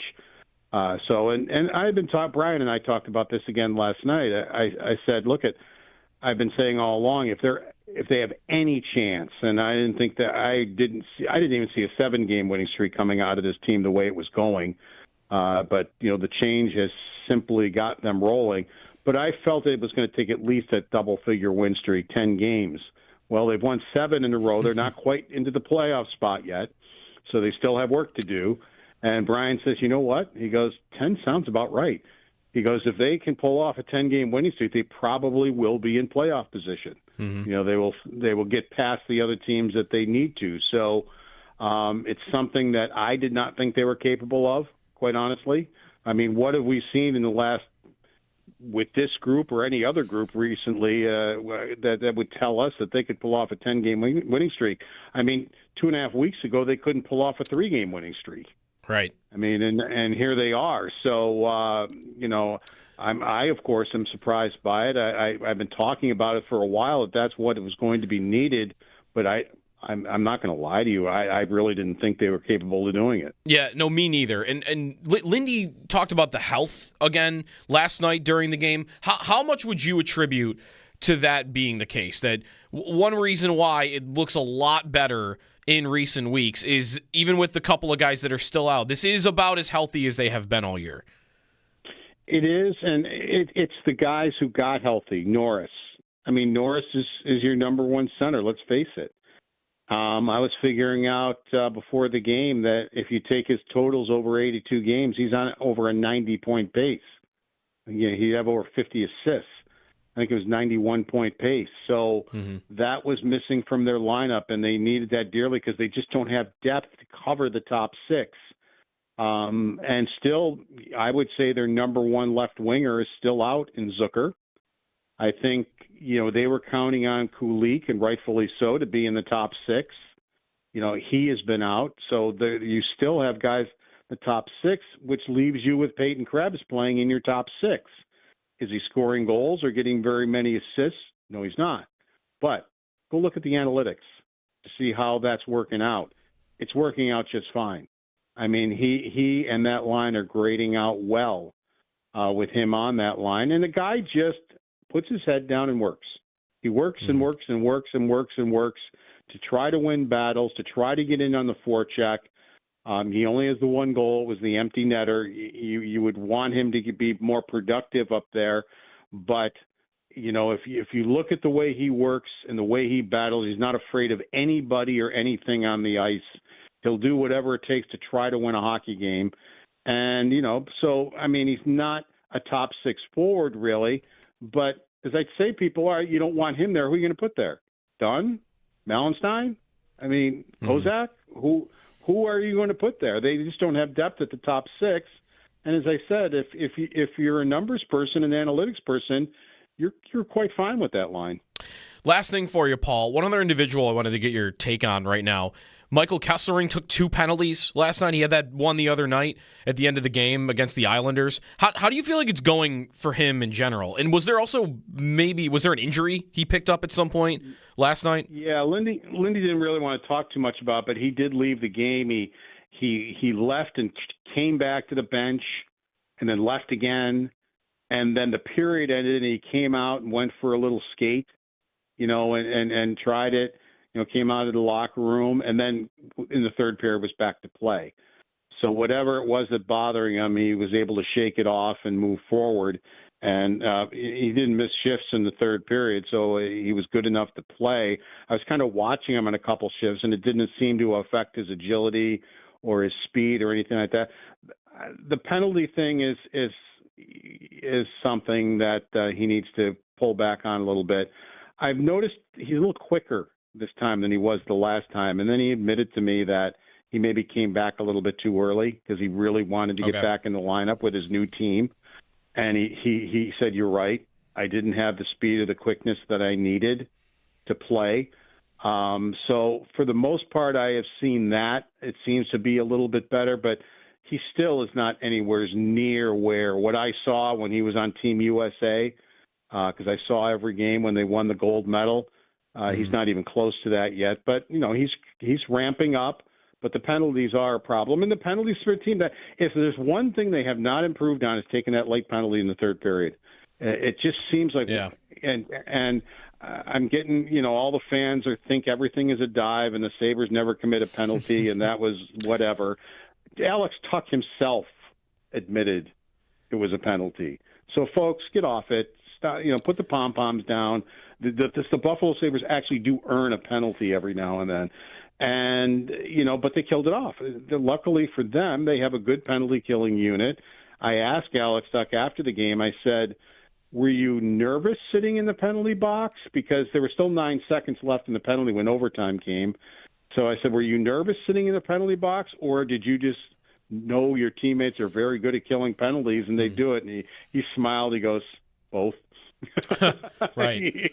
He goes, I am very confident in the way we kill penalties, but he goes, I just didn't want this to be on me that I took that penalty and then we wind up losing the hockey game. So he admitted it was a bit uncomfortable sitting there watching his team do a very good job of killing off that penalty, but they got to stop that. It's Kesselring did the other day, and sure enough, the Islanders scored on the 6-on-4, and you wound up giving up a team that you're trying to chase a point when you should have given them none. Mm-hmm. You still won. You won in overtime, but it's something that they still are doing, and they have to cut down on. All right, Paul, a couple of days off here, and then Saturday at home against Boston. I feel like the atmosphere at KeyBank Center could be as good as it's been in a long time on Saturday. Yep, I know the players are excited to be with their families and celebrate Christmas and everything. I bet they probably wish Christmas was still 2 or 3 weeks away. Yeah. Because I don't know if you want to take a break after you've won 7 in a row because you're feeling great about everything. But it is what it is, and this is the break, and they're going to enjoy their families and go. And don't forget fans too. Like on Saturday, teams can't travel the day before, so all the visiting teams, it's like a preseason game. They'll get up in the morning and travel to whatever city they have to go to. They get day rooms. They usually have a morning skate, and then they'll go and get day rooms and take a nap or whatever they do. Okay. So Boston on Saturday will not be able to come to Buffalo Friday night like they normally would. They will come to Buffalo on Saturday morning. Gotcha. All right, Paul Hamilton with us. Thank you, Paul, and Merry Christmas, and we'll talk later in the week. Thanks, and happy holidays to you and all the listeners. And we'll talk to you. Well, I won't say Saturday. I won't talk to you Saturday, but next week. Yeah, or if you're around Friday, maybe we'll hang out. We got a lot of good vibes right now with the Sabres. So, thanks, Paul. Take care. Paul Hamilton on the Western Highline. His appearance is brought to you by Raylax Honda. Raylax, we got this. 3-2 over Ottawa in overtime. Alex Lyon, another win for him. By the way, they've won 6 in a row against Ottawa. That goes back to the 23-24 season, I believe. But they swept the Senators last year, and they've beat them both times this year. So for some reason, they've had Ottawa's number going back a while now. 803-0550 is the phone number. Get some football. Josh Allen and his status for this week, what that will end up being on the injury report. There will be an injury report today, despite the fact they're not practicing. It'll be an estimation, but also they were on the field yesterday, and we didn't get an injury report, so it will be the first thing we really learn about Allen and some of the other day-to-day guys like Jordan Poyer and others. So, on the Bills, is anyone up for how hard they should really push in these last 2 weeks against the Eagles and against the Jets? Because they're not out of division race yet, but, man, it just feels like a tall task because you need a lot of help from teams you shouldn't really trust to help you. 803-0550 is the phone number. How hard should they really push down the stretch? And if you got a Sabre thought, feel free to jump in on that as well. Sal's coming up at 8. Lou DiBiase, Locked On Eagles at 8:30. All coming your way here on Jeremy and Joe on WGR. I looked this morning to see, because you might open up the standings and even maybe feel a little bit disappointed looking at it and going, man, they've won 7 in a row, and it doesn't really feel like they've climbed that much. Like last night, they climbed over one team. They climbed over Pittsburgh. Right. But I looked, and they have gained ground on everybody in the division. And that's just the division. They've gained a lot of ground on the teams in the wild card, like Philadelphia and the Islanders, although they've jumped up out of the wild card. They've gained ground on the Rangers, like some of these Metro teams, a little bit more. But in the Atlantic, in this 7-game win streak, which goes back 15 days, and keep in mind, that's just 15 days, so a couple of these teams have played a game or two more than them. They've gained ground on every single team, as you would expect. They've only gained 2 points on Montreal, Florida, and Detroit. Those teams have been playing really well. Now, Montreal, again, that's one. They've played 2 more games than the Sabres have, Right. and it's still 2 points the Sabres have gained. They've gained 3 on Ottawa. They've gained 5 on Tampa. They've gained 7 on Boston. Boston's a team that has been in a playoff spot a lot of this season, and most have believed, including myself, that will not last. That is not a good roster. They will definitely fall down, and that has begun to happen. Sabres have gained 7 points on them in 15 days.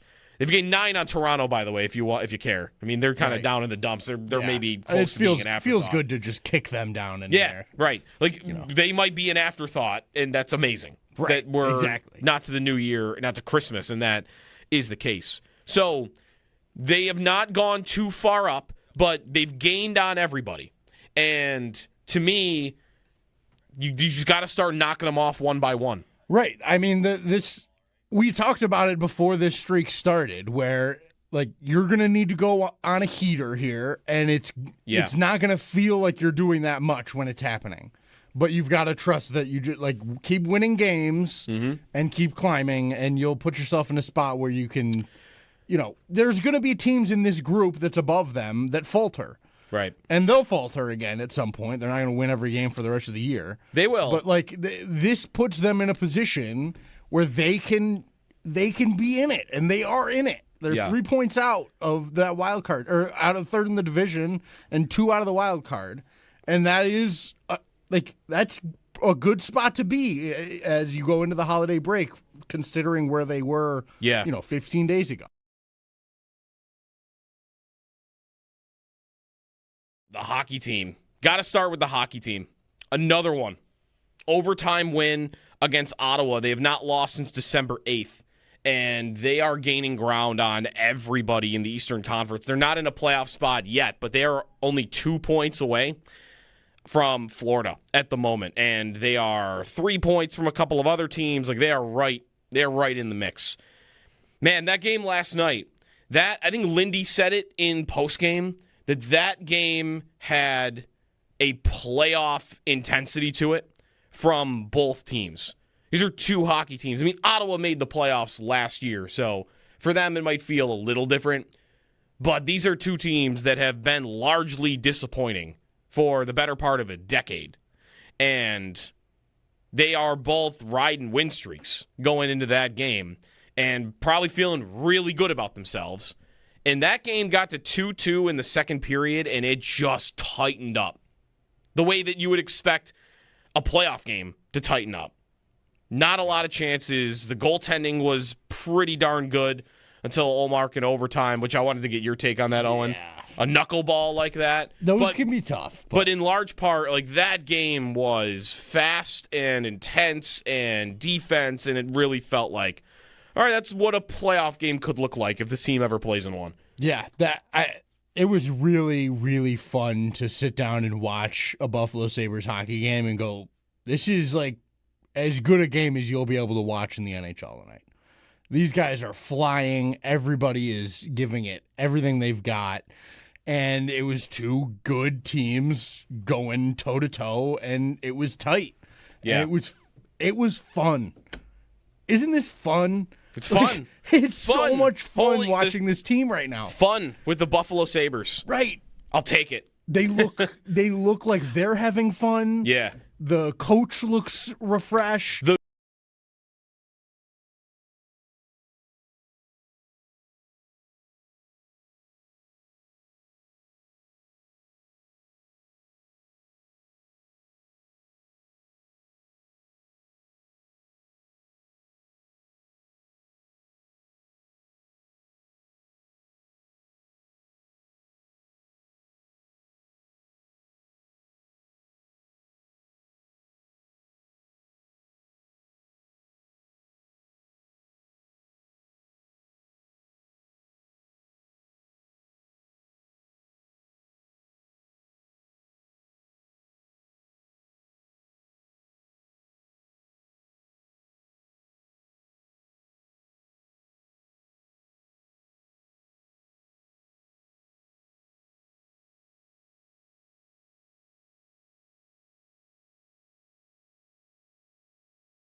The Sabres on a 7-game win streak after beating the Ottawa Senators 3-2 in overtime.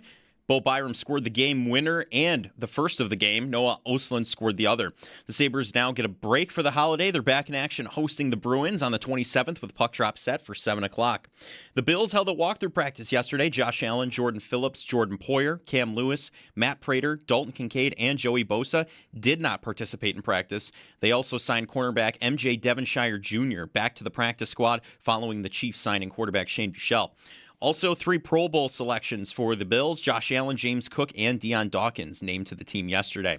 Around the NFL Network's Ian Rappaport is reporting that the 2-game suspension for Steelers wide receiver DK Metcalf has been upheld by NFLPA and NFL officials. Appeals officers as well. Metcalf is out for the rest of the regular season and sees $45 million in future guarantees voided, including $25 million that was fully guaranteed for 2026.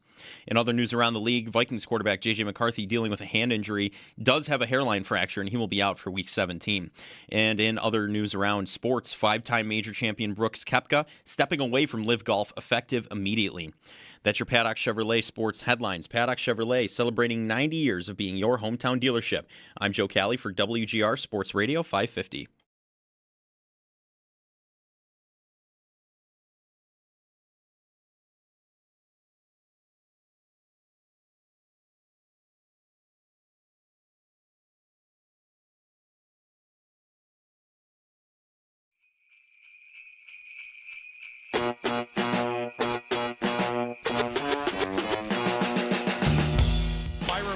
Takes it on the right wall.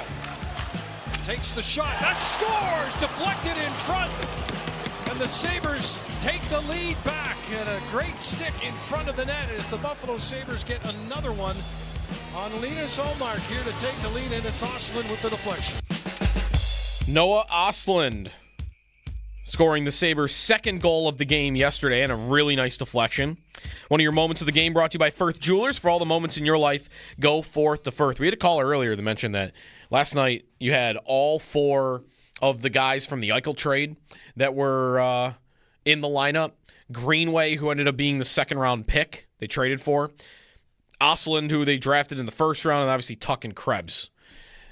He said, that's not a total loss yet. It'll never be a win if you're comparing it directly to Vegas, obviously, because they won the Cup. Unless Alex Tuck wins the Conn Smythe and the Sabres win the Stanley Cup. Then maybe you could say that. It's not a total loss, though.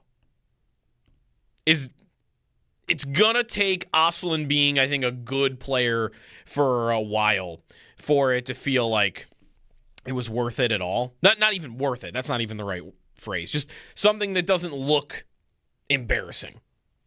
And right now, is it embarrassing? Like, Tuck's a really good player and has been for them for a while. But you haven't had much important contribution other than that. But Ostlund looks like he could be a good player for a long time. So very exciting to see him continue to contribute. 6 goals on the year. 803-0550 is the phone number if you got a thought on the Sabres. It's Christmas Eve. Happy holidays. The Bills are in action on Sunday, of course, against the Eagles, and they were on the field yesterday, but we did not get an injury report from the Bills. That'll happen today and should be an estimation, get a little bit more on details about Allen and maybe a Matt Prater as well, Jordan Phillips, Jordan Poyer, some of the guys that we're tracking throughout the week. McDermott did say yesterday there's no change in Allen's status from where they said he was at on Monday, which was that he should play on Sunday, that he expects him to play on Sunday. How hard should they go? I've heard a little bit of this from fans, whether that's just the question being asked or whether there are fans that believe they should do this, which is to not go all out and continue to chase the division down the stretch here in the final 2 weeks. If they were to end up being the 5 seed, the one thing that could benefit a team like Pittsburgh going into the wild card round is if the Steelers beat the Browns, they will know exactly where they're going to be going into Week 18, which is division 4 seed. They could rest Aaron Rodgers. They can rest Hayward, all the veteran players that they might want to give a week off and get ready for the playoffs. Whereas the Bills, they've got a couple of these injuries. How hard do you want to push to chase a division that is unlikely to be caught? Or how hard do you want to push for seeding to be the 5 versus the 6 versus the 7? I would say this to that because I think it could be a very bad look if you, as the Bills, don't push all in. And what is all in? Maybe, Poyer has a hamstring injury. And if it was the AFC Championship game, he could play this week. But it's week 17. Let's not push him. Like, nobody is going to be mad at you for making a decision like that. I think really what it is, it's about Allen, right? That's the real core of the question is, what do you do with Allen if his foot is really bothering him, but he wants to go? He wants to play. I think you play him. I think they will play him. And in part, I think why it might feel like it's easy to say, oh, just rest him and get him as close to 100% as possible. Make sure everything's good. There's no need to throw him in for the added risk when you're not going to win the division anyway. The tough part there is if you do that and you play Trubisky against the Eagles this week and you lose, and then we get to week 18 and, oh, look, the Dolphins beat the Patriots, and you now can't win the division, that you look horrible if you've done that. So I think you have to try until it's mathematically impossible. And it's not like you need 7 things to happen. You need 1 thing to happen. It's just the 1 thing to happen isn't that likely. I also wonder for this what the league is going to do with times of games in Week 18. I would say that I would be really surprised. Look at Sal's thought on this. I'd be surprised if the Bills-Jets game and the Dolphins-Patriots game in Week 18 are not at the same time. Because if you don't put them at the same time, one of those teams is gaining an advantage by having more information early, or they could. Because if you think about it, I mean, it could benefit the Bills. Dream scenario, I think, would be that there'll be some Saturday games next week, and that Patriots-Dolphins is on Saturday, which would be, hey, New England wins, they win the division, that's something to play for. Let's put that on Saturday. And the Bills-Jets game will be on Sunday. If you do that and New England wins the division, then the Bills suddenly have the benefit of, okay, now we know. Now we know before we play. And now we can rest people if we want to. And on the flip end, if you were to put the Bills on Saturday, which I don't think is going to happen, then you give New England the benefit of knowing, and maybe they might be still chasing the 1 seed. So they might go for it no matter what. But you're not allowing the Bills the opportunity to even scoreboard watch if the games were at the same time and say, okay, it's the third quarter and the Dolphins are getting pummeled by New England, so let's pull Josh. You're making the Bills go all out for the entirety of the game because of where you scheduled them, which is why I just think you avoid all of that and you put them at the same time. And then Week 18 will be weird, but there'll be a lot of scoreboard watching, I think, next week. And the other part of that, I think, is the league's trying to find the most interesting games on Saturday next week. And to me, Jets and Bills is not that. You would think you know which way the game is going to go. And there's not a high likelihood that it's going to matter all that much. So that game, to me, being early on a Saturday is very, very, very unlikely next week. 803-0550 is the phone number. John and Clarence is next up. What's up, John? Good morning. Merry Christmas, guys. Morning. You as well. My take on the playoffs is just this. I think we have more film. We have more capability of watching what we've done against Pittsburgh and Houston, for that matter. And I just think, not to use the word avoid, but I'd rather not play Jacksonville. There's not a good history there. These guys are hot. And I just think if you have a chance to win that division, you go all out this week and next week. I understand the little injury to Josh is concerning maybe, but I just want your take on that, and have a great Christmas, guys. Yeah, thanks, John, for the call. So they smoke Pittsburgh. How would that game look again, getting a second go at it? I mean, I would expect Pittsburgh to look a little bit better than they did in their previous meeting. But, man, Pittsburgh's just got such a poor track record in the playoffs that I can't get to thinking that they're going to be all that competitive. It could happen, but they've lost their playoff games in this decade-long run of not winning in the postseason. They have lost their playoff games by scores of 14, 14, 21, 11, 3, and 19. So they've only been within one score once. And by the way, that was a game they gave up 45 points to Blake Bortles. So I don't know if I want to assume Pittsburgh would really, have tape and figure it out. Some of those games are against division opponents, by the way. Like Baltimore, they had played twice. Cleveland, they had played twice going into playoff matchups against them, and then they got smoked. So I don't know about them doing it.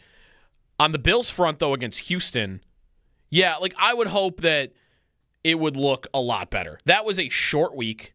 It was a Thursday night game, and they made a lot of mistakes that I think would be easy to look back on film and recognize we probably shouldn't block with 4 guys, which was basically what they were doing. no chipping Will Anderson or Daniil Hunter with your tight ends or your running backs, and you had one of your linemen going out to meet the QB spy. So you were going 4-on-4. I think the Bills would recognize that's probably not the best way to do it. The next time we play them, I think it would look better.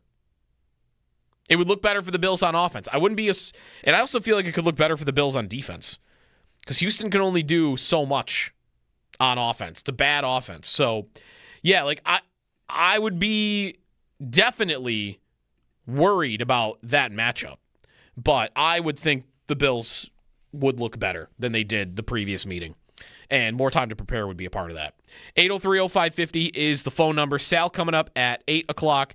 When we come back, Joe's had it in the updates.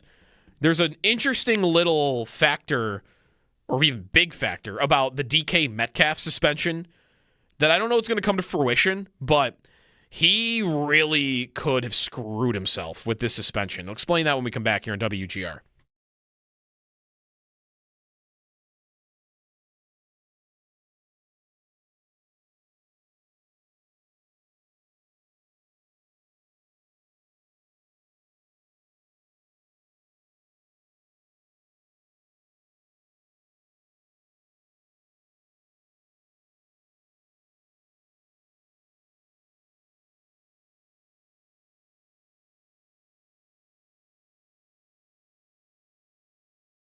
So the win against Ottawa, Paul, they're gaining ground on everybody. I looked at this during the win streak. They have gained ground, as you would expect, on every team in the Atlantic Division. A couple of them, like Montreal, Florida, it's only 2 points. But they've gained 7 on Boston, 5 on Tampa, 3 on Ottawa. I feel like a Sabre fan could wake up this morning and look at the standings and say, oh, they're only that much higher after a 7-game win streak, but it feels like they are definitely closing the gap between them and the teams that they have to jump over. When you go into the standings in the NHL, don't go by points. Hit the button where it says points percentage, and you will be much happier. First of all, that's a better gauge because it takes the games in hand out of the equation, and you will find that they only have to leapfrog 2 more teams.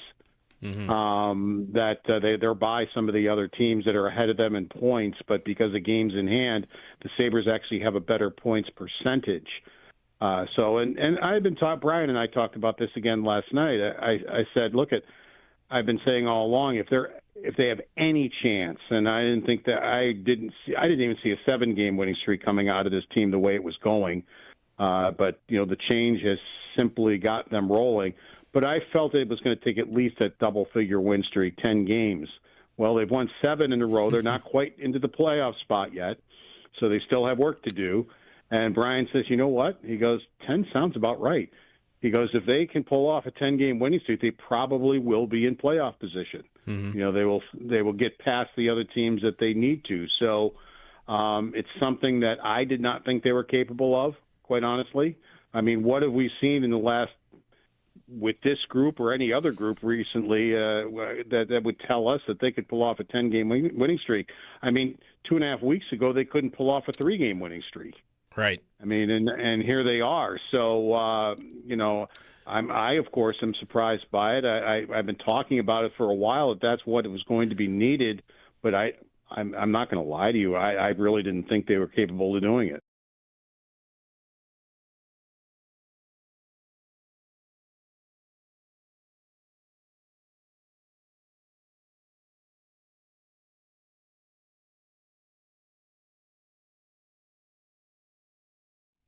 Paul Hamilton with us on the Western Hotline. The Sabres win over Ottawa 3-2. A night that Bo Byram legacy game could be said, right? Like 3 points, 2 goals. The most contribution he's maybe ever had in a single game for them? I think maybe I'd have to really think about it. One of the players that has really come to life is Bo Byram. He was on a really long stretch where I just thought to myself, what is wrong with him? He was giving the puck away constantly. He just was not playing well at all and just seemed absolutely lost. And it didn't matter what partner he was on. It graded out very poorly. I mean, he did not grade out well with Rasmus Dahlin to start the year. Mm-hmm. And then he goes to the next partner. That didn't grade out well. It seemed like every partner he was with was the worst of the three pairs on defense. And since the Sabres have, gotten going here, I think he's been a big part of it. I think his game has changed totally. Part of it is getting into the rush, like Lindy Ruff wants all his defensemen to do. He seems to really be doing it more, and even it's gotten him some goals. It's also gotten him some chances where he hasn't necessarily scored, but he's been dangerous down low coming in. He's able to read the play, find the opening, get himself in a place where one of his teammates, he gives them a passing lane, and has been able to score. And I know the players, if you were listening to the post game last night, were kind of kidding around about his shot. Yeah.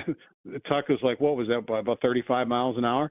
But the reality is, if you do a knuckleball like that, you totally fool the goaltender. It's better than probably a 100-mile-an-hour shot because Allmark's ready for a blast, and he gets a knuckleball.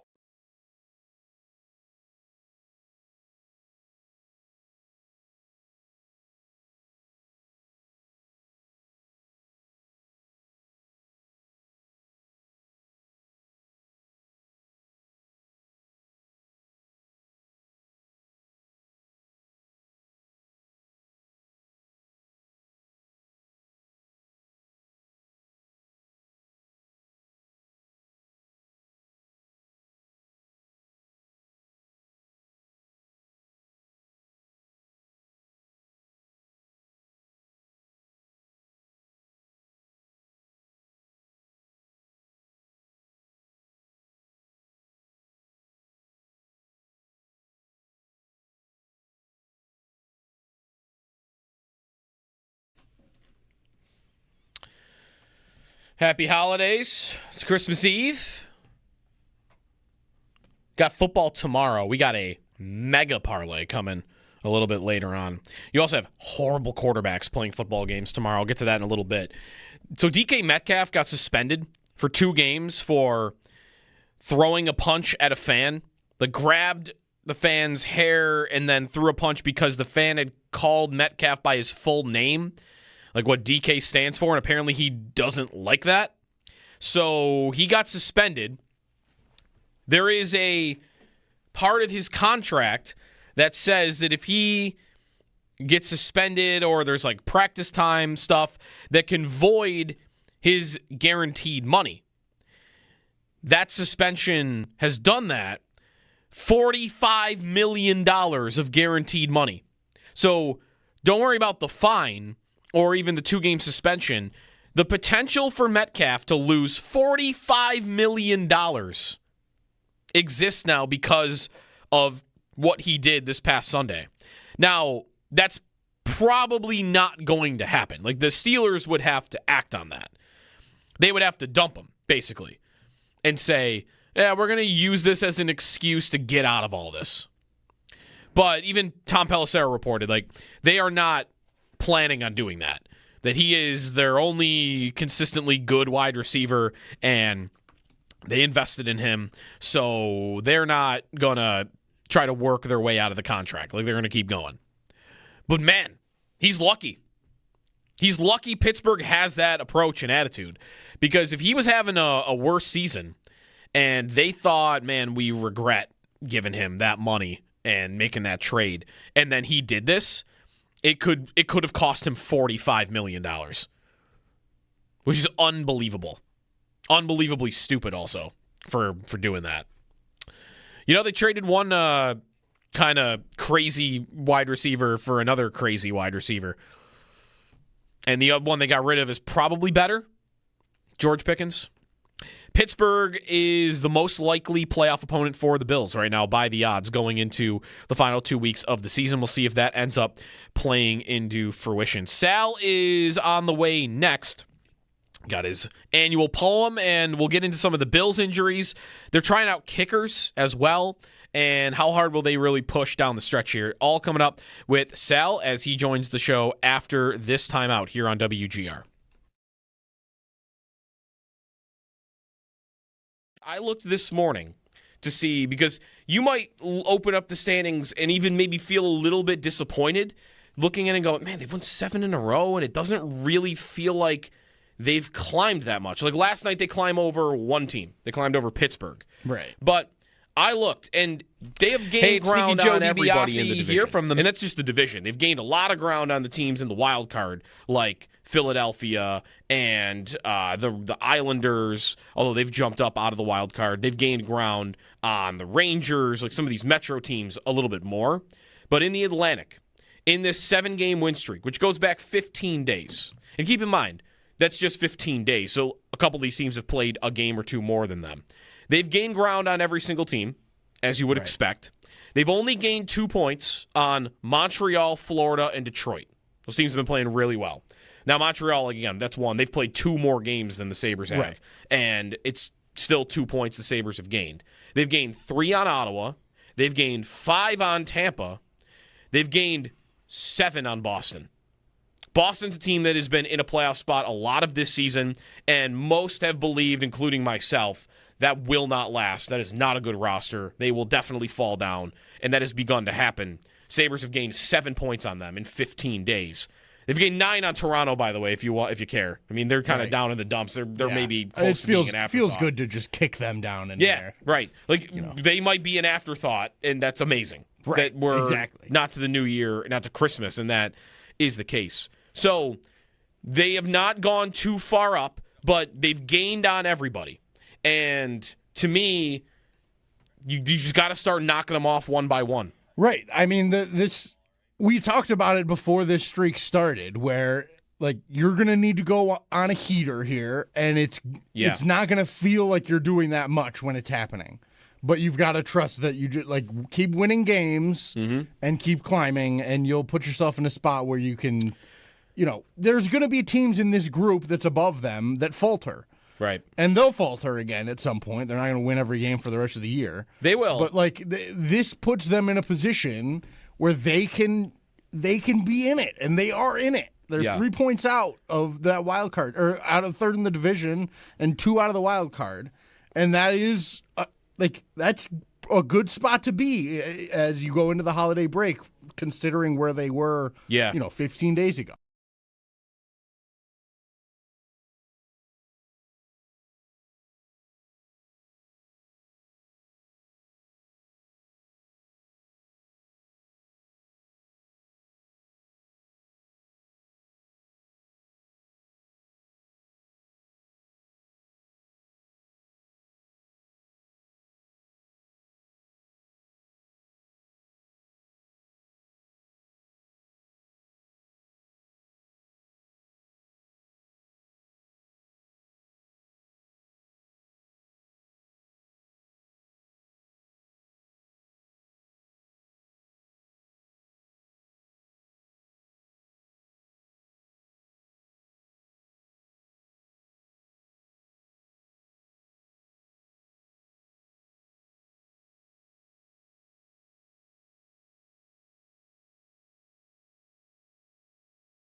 Here's McLeod now.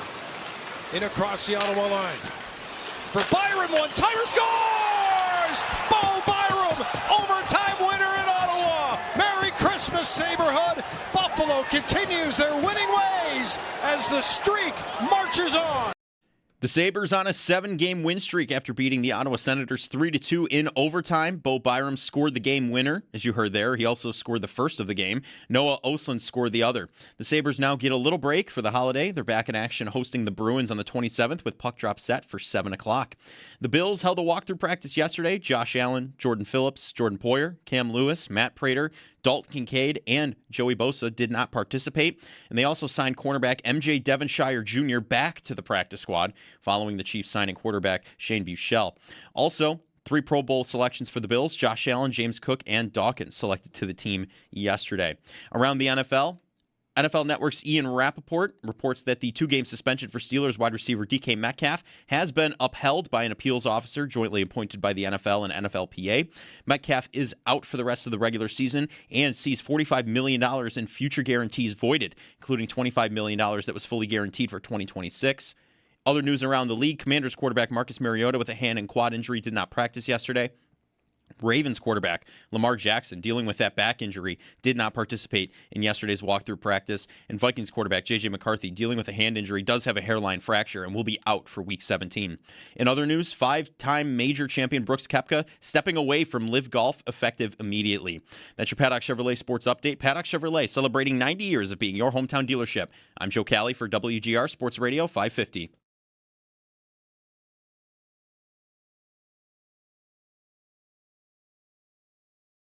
It's Sal Capaccio.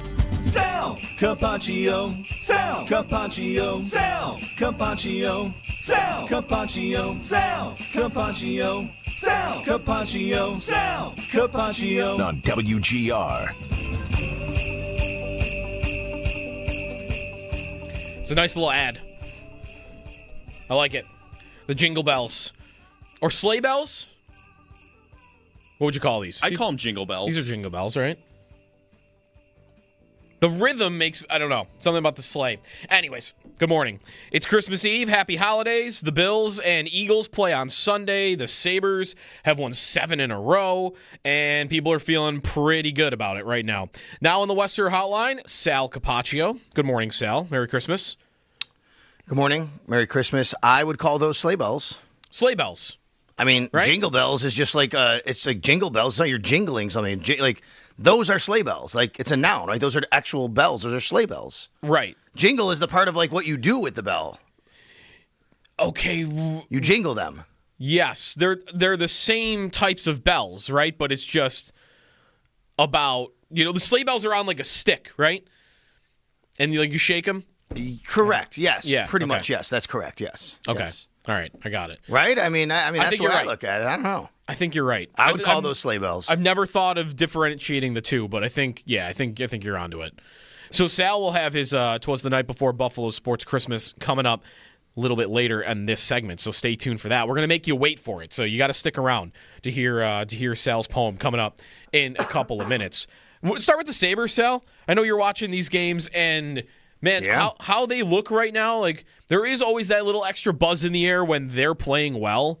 And, man, I think they've got people believing, especially because, like the season started so poorly, but they were so injured. The fact that they're doing this now that they're healthy, I think there's a real belief that people believe that this could continue.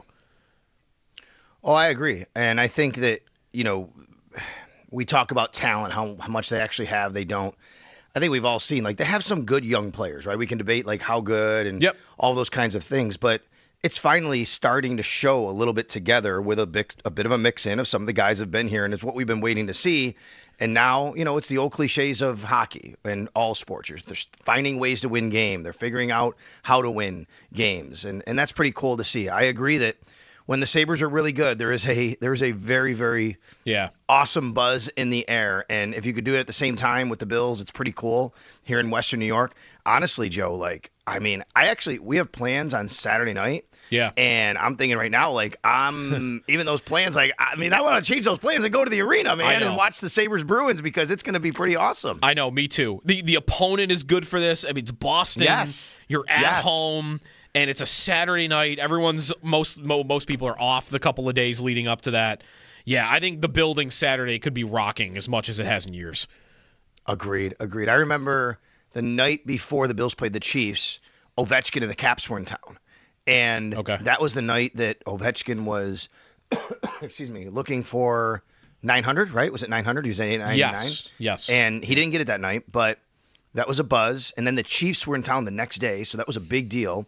And the arena, it was actually Hockey Fights Cancer Night, which is a big night always. Yep. Inside KeyBank Center. And it was a great game, and it goes to overtime. And I remember after that, my wife said to me, I've never heard the arena this loud. And I'm like, this is how it's supposed to be all the time. And I'm thinking about Saturday, like that even more so. You know what I mean? And because you're right, the Bruins are different than the Caps when it comes to this. And now you've won 7 in a row, and we're a whole month after that, and you're starting to feel like, okay, this could actually happen. Yeah.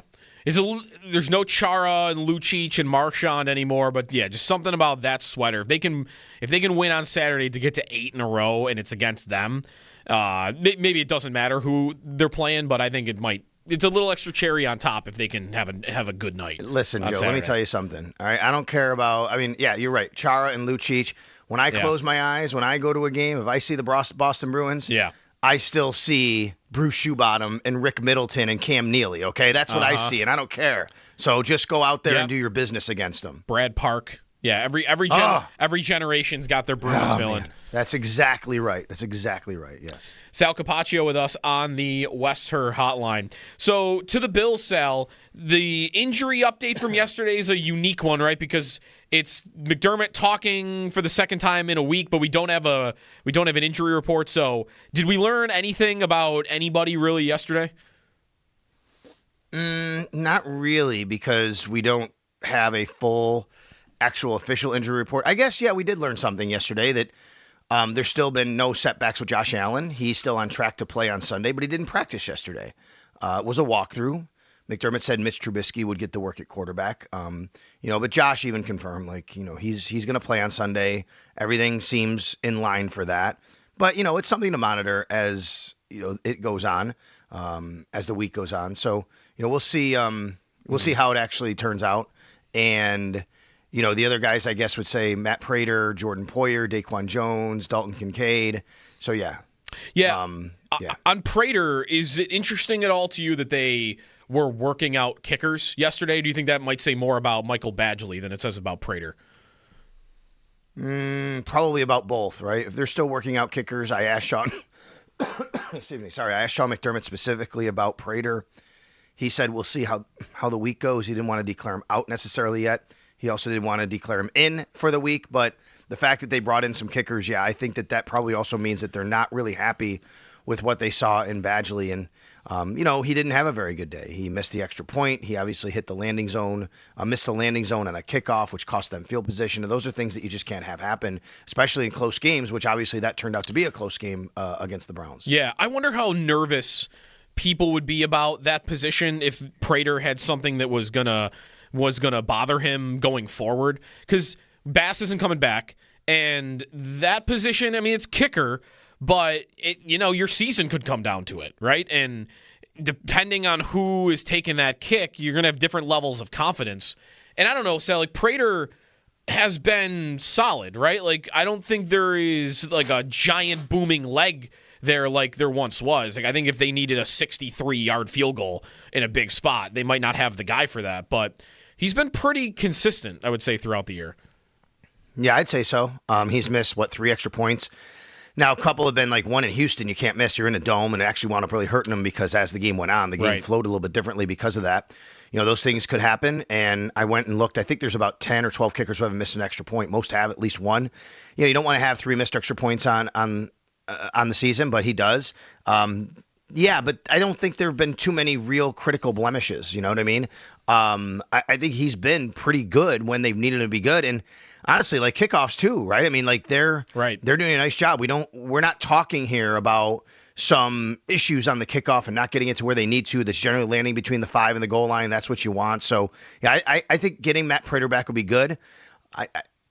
Based on McDermott's answer yesterday, hopefully, even if this week he's out, you're not looking at a situation where you're scrambling for kickers in the playoffs. Right. I feel like the kickoff thing this year is you want to avoid touchbacks, right? And this year, like I wonder what their average field position start would be on defense, but Prater and the Bills have the 5th lowest touchback percentage in the league this year at 11%. So I feel like that's what they want, right? Like, yeah, that's right. Yeah. So that's what they want. I would say that's right. And most teams don't want to kick it into the end zone. Sometimes you do see towards the end of the game, got a 10-point lead, 2 minutes left, just kick it into the end zone. You don't want to give them any life. Just get them at the 35, let them drive. They need 2 possessions. You might see something like that. But generally, throughout the game, I think what we've seen here, Joe, is it's funny how much we all talked about what would the strategy be. Remember the talk in the offseason? Mm-hmm. What's the strategy? What are teams going to do? The new kickoff rule at the 35. I think we've seen all teams do this, which is the strategy is you kick it as close to the goal line as possible, but don't put it in the end zone. Right. I saw this actually yesterday, now that we're talking about this, that there's one team in the league that has decided recently that they're going to do it differently. I think the Rams. The Rams this year, there's no team in the league above 33% touchback percentage except the Rams, who are at 59%. And they're at 82% in their last 3 weeks. So I don't know what's happening there, but like in the last month, they've decided they're going to do it differently than the rest of the league. I don't know why they would decide that. Maybe they're having a kicker issue or something. But they did just fire their special teams coordinator. That's right. They did do that. So maybe that's part of it. I'm not sure. It's actually funny that you say that because now I'm looking and I think this would be the Rams. I want to make sure it's not the Chargers. The Rams actually, believe it or not, have the best defensive kickoff return coverage numbers in the league. They're the only team in the league. And I don't know how much of this would be like. Now we're like, how much is baked into what we're talking about here with what you're saying? Yeah. But they allow less than 20 yards of kickoff return. No other team is that low. But part of that is they're not covering as many kicks as other teams in the league. Oh, that's what you're saying. Yep, that's right. That would be right. Smaller sample size. So that's exactly right. That's strange. What's going on there? Sal Capaccio with us on the Western Hotline. So I want to get your thought on what could happen next week. I mean, if the Bills win this week and the Patriots do what I think most expect, which is that they will beat the New York Jets, do you have a thought on what the schedule might look like? I talked about this a little bit last hour that, I mean, either the Patriots or the Bills could have a real advantage if the other team plays on Saturday because you get more information. Like if New England played on Saturday and they win, clinch the division, then the Bills would know, all right, it's just seeding now, and they could treat it a little differently with resting players and vice versa. Do you feel like it's possible at all that one of those two games would be played at a different time, or do you think we're probably headed for they would be scheduled at the same time? I do think it's possible, and the reason why I say that now, I don't know. I don't think it's likely, just by the simple fact of numbers, first of all, right? You know what I mean? Like, you only have a certain amount of games you can put there, and because it just feels like they would want the games at the same time. The reason I say it's possible, though, Joe, is I just look at past history. The NFL did this 2 years ago with the Kansas City Chiefs. Well, maybe it was a couple. Well, there was a Chiefs Broncos game. I remember mattering on a Saturday, I think. Okay, there's a Chiefs Raiders game, or Chiefs Raiders, right? Yes, from 2022, where if the Chiefs won, they wrapped up like the 1 seed, but they had to win, right? And if they didn't win, it kind of they opened the door for the Bills or Bengals, whoever that year. I think it was. Okay, you go to 2023, Steelers at 10-7, playing the Ravens at 13-4. Texans and Colts mattered. They put on Saturday. But then last year, I'm trying to remember. Look at all the AFC North teams that played last year. Bengals, Steelers, Ravens, they all impacted other things happening. I do think it's possible because I guess it's my way of saying I think that even though other games and other teams are impacted by these teams, they're still putting them on a Saturday or Sunday. The reason why you could see, I can give you a reason why you might put the Patriots. Let's say the Bills and Patriots have the same result this coming week. They both win, right?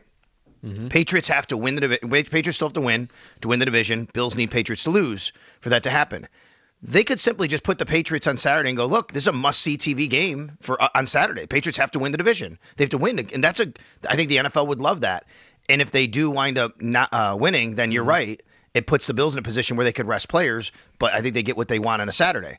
You go the other way and say, look, the Bills need to win no matter what. And if they do, it puts pressure on the Patriots to win on Sunday, right? So now you're getting 2 games where teams do have to win. I think the more likely scenario is you're playing each other, you're playing at the same time as each other. And then, to me, it becomes about scoreboard watching for the Bills. Right. Which is, and again, this is all assuming the Bills win next week, which you can't assume. I get it. Yep. But let's just say it's the same result. Maybe then the Bills start looking at the scoreboard week 18, and if the Patriots are beating the Dolphins and you know they're going to win, they start pulling guys back. I don't know. Right. That makes sense. Wouldn't it also make sense? Because part of this equation is the league is going to want games that other fans around the country are interested in. And Bills-Jets, when we're not sure that it will mean anything, right? Like it could. The Bills winning would keep the division alive, and then it's the Jets on the other side. I'm not sure they have to be different than Miami, but I almost feel like the New England game would be more likely to put there because that has meaning. It's New England wins, they win the division, and that's what's on the line. So does that make sense that would be more likely to go on that Saturday than the Bills game would? No, I don't know. You think it could be either way? Maybe, because what you're saying for the Saturday, like what you want on a Saturday, right? Is that why you're saying? Because the league wants a Saturday game to be more meaningful. Yeah, and I'm not sure Bills-Jets has enough meaning compared to New England. You know what it is. It's they win the division if they win the football game. Did Browns-Ravens have enough meaning last year? Browns had 3 wins. I was just looking at that. I think, am I right in remembering, because the Steelers were 1 game back of Baltimore going into that Saturday, that there was a weird thing that people didn't like, how Pittsburgh... That's right. I agree. They knew that they were dead before they played Saturday night because of the way they scheduled it.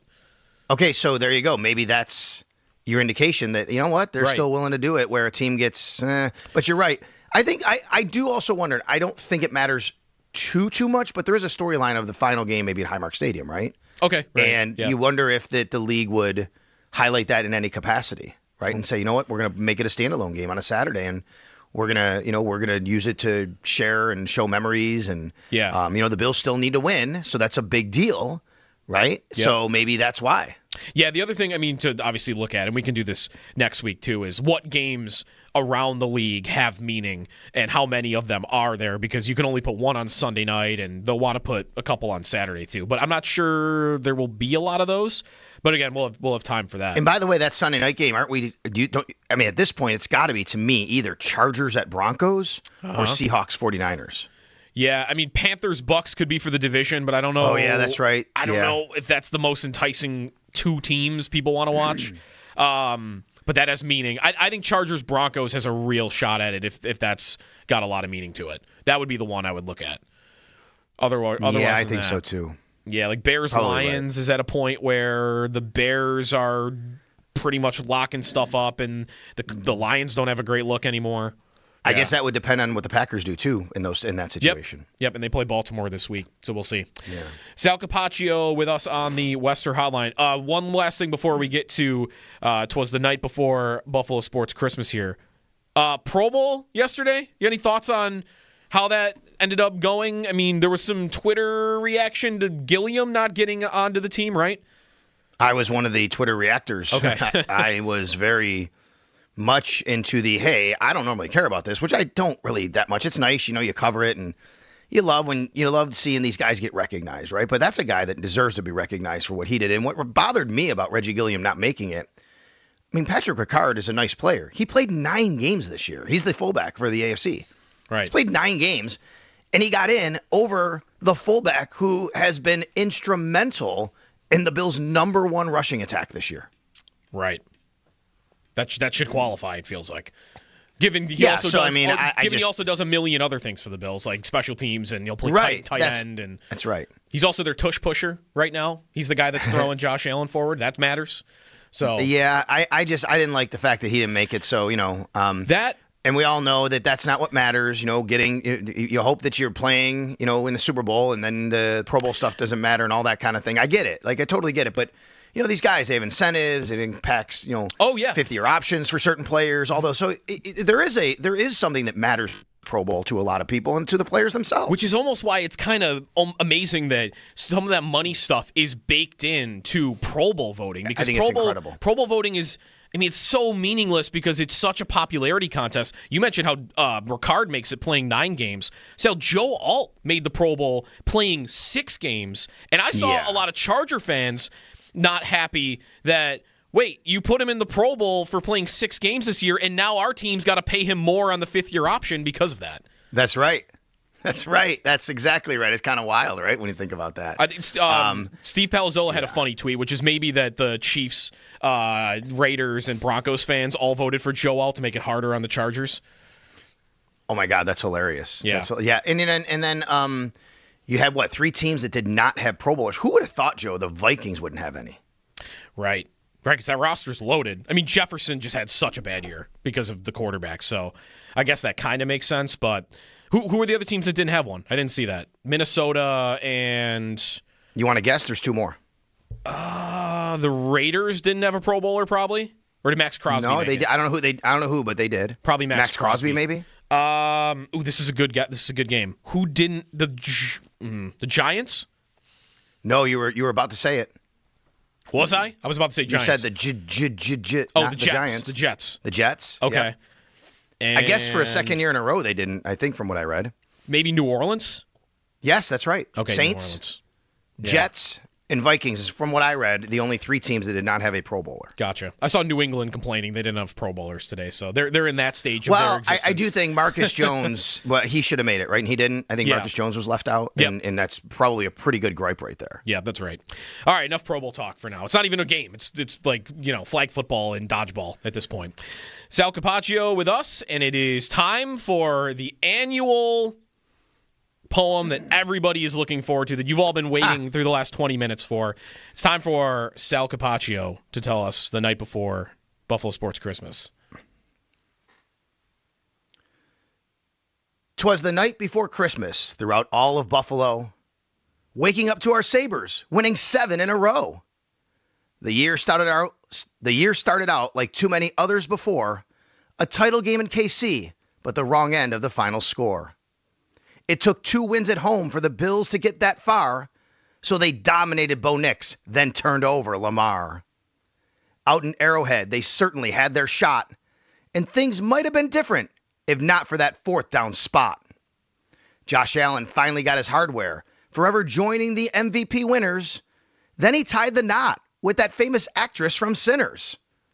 They drafted Max Hairston, that kid can really scoot, then paid Cook, Shakir, Bernard, Benford, and Groot.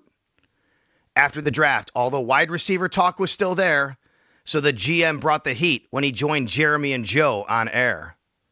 A new season brought new faces, but some old familiar sights, like Gabe Davis, Big Phil, Jordan Poyer, and Trey White.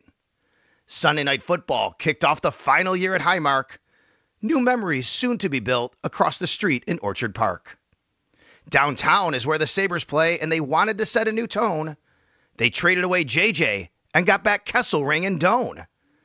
The team started their 2nd season under head coach Lindy Ruff, but another slow start meant breaking the drought would be tough. Midway through December, and not a lot was shining, so Kevin Adams was fired and replaced by Kekalainen. They had a lot of injuries early and were playing a bunch of subs, but then they got hot and started stacking the dubs. Yarmo made quick changes, hiring hockey vets to his staff, giving some real hope they'll no longer be a laugh. Now it's exciting to wonder what 2026 may hold. Will we finally see playoff hockey for the boys in blue and gold? Meanwhile, Sabres roommates at KeyBank Center keep winning the whole darn thing. Our Bandits did it again, winning their 3rd straight ring. There was another champion in Buffalo for the entire country to see. The UB women's team took home the NIT. Now George Halkovich's men's team is off to a blazing hot start. There's a resurgence of local hoops here, and they're playing a big part. Down at Bana, they're just so consistent under head coach Mark Schmidt. He dove into the portal and found guys who just fit. Now both coaches are showing what their programs can do.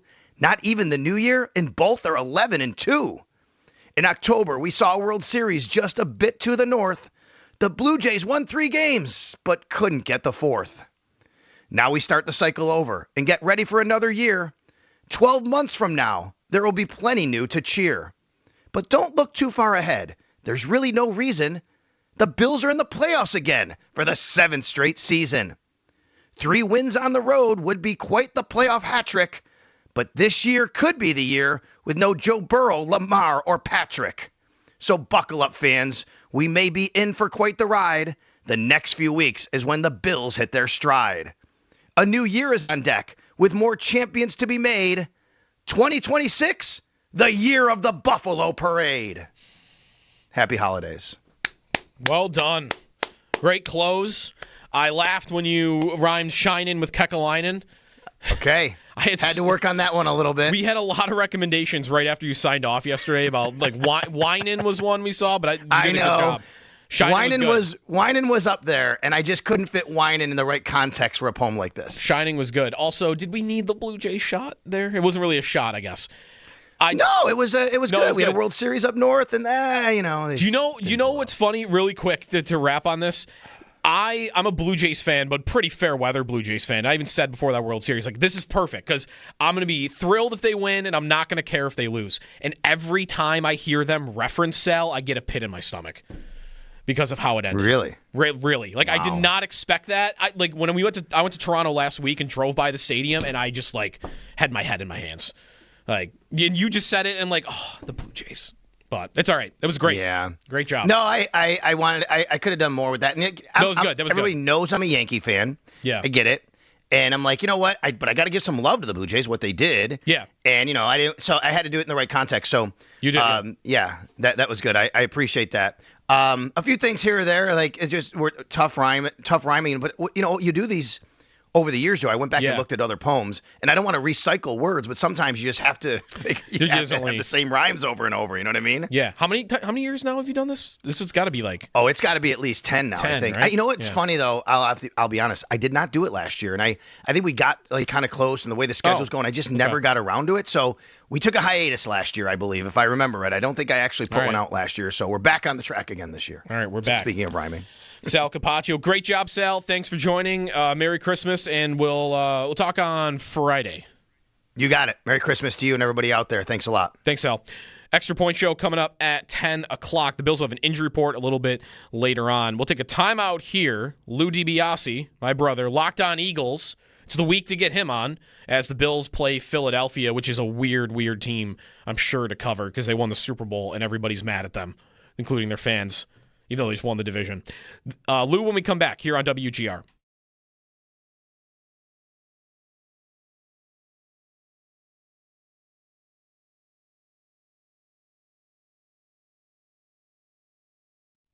Paul Hamilton with us on the Western Hotline. The Sabres win over Ottawa 3-2. A night that Bo Byram legacy game could be said, right? It's the holiday season. 3 maybe points, you're 2 in the goals. The most contribution he's maybe ever had in a single game for them. I think maybe I'd have to really think about it. One of the players that has really come to life is Bo Byram. He was on a really long stretch where I just thought to myself, what is wrong with him? He was giving the puck away constantly. He just was not playing well at all and just seemed absolutely lost. And it didn't matter what partner he was on. It graded out very poorly. I mean, he did not grade out well with Rasmus Dahlin to start the year. Mm-hmm. And then he goes to the next partner. That didn't grade out well. It seemed like every partner he was with was the worst of the 3 pairs on defense. And since the Sabres have, gotten going here, I think he's been a big part of it. I think his game has changed totally. Part of it is getting into the rush, like Lindy Ruff wants all his defensemen to do. He seems to really be doing it more, and even it's gotten him some goals. It's also gotten him some chances where he hasn't necessarily scored, but he's been dangerous down low coming in. He's able to read the play, find the opening, get himself in a place where one of his teammates, he gives them a passing lane, and has been able to score. And I know the players, if you were listening to the post game last night, were kind of kidding around about his shot. Yeah. Tuck was like, what was that, about 35 miles an hour? But the reality is, if you do a knuckleball like that, you totally fool the goaltender. It's better than probably a 100-mile-an-hour shot because Allmark's ready for a blast, and he gets a knuckleball.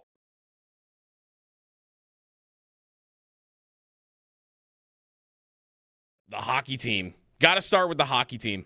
Another one. Overtime win against Ottawa. They have not lost since December 8th, and they are gaining ground on everybody in the Eastern Conference. They're not in a playoff spot yet, but they are only 2 points away from Florida at the moment, and they are 3 points from a couple of other teams. Like, they're right in the mix. Man, that game last night, I think Lindy said it in postgame, that game had a playoff intensity to it from both teams. These are two hockey teams. I mean, Ottawa made the playoffs last year, so for them it might feel a little different. But these are two teams that have been largely disappointing for the better part of a decade. And they are both riding win streaks going into that game and probably feeling really good about themselves. And that game got to 2-2 in the second period, and it just tightened up.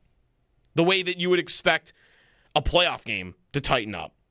Not a lot of chances. The goaltending was pretty darn good until Ullmark in overtime, which I wanted to get your take on that, Owen. A knuckleball like that. Those can be tough. But in large part, like, that game was fast and intense and defense, and it really felt like, all right, that's what a playoff game could look like if this team ever plays in one. Yeah, it was really, really fun to sit down and watch a Buffalo Sabres hockey game and go, this is like as good a game as you'll be able to watch in the NHL tonight. These guys are flying. Everybody is giving it everything they've got. And it was two good teams going toe-to-toe, and it was tight. Yeah. And it was fun. Isn't this fun? It's fun. It's fun. So much fun watching this team right now. Fun with the Buffalo Sabres. Right. I'll take it. They look like they're having fun. Yeah. The coach looks refreshed.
Numbers are numbers, and numbers can indicate certain things, but they, not always tell the full story. And we know who Saquon is. I mean, he's a Hall of Fame player. Their offensive line, very talented as well. Done a great job, with the coaching that goes along there with Coach Stoutland, and then the offense overall, extremely talented on the perimeter. So it's a tough unit to stop. The run game in particular is real. I know the numbers say, and I'm not buying the numbers.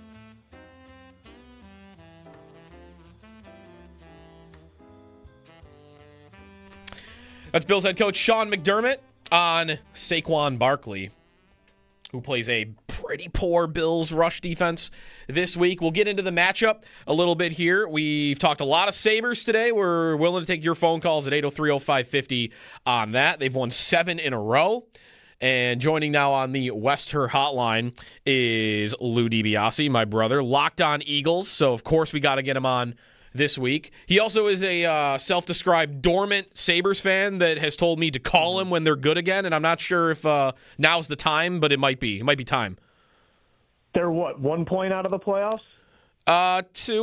2 points out. Yeah. They have a game in hand? Yeah. They got games in hand on people.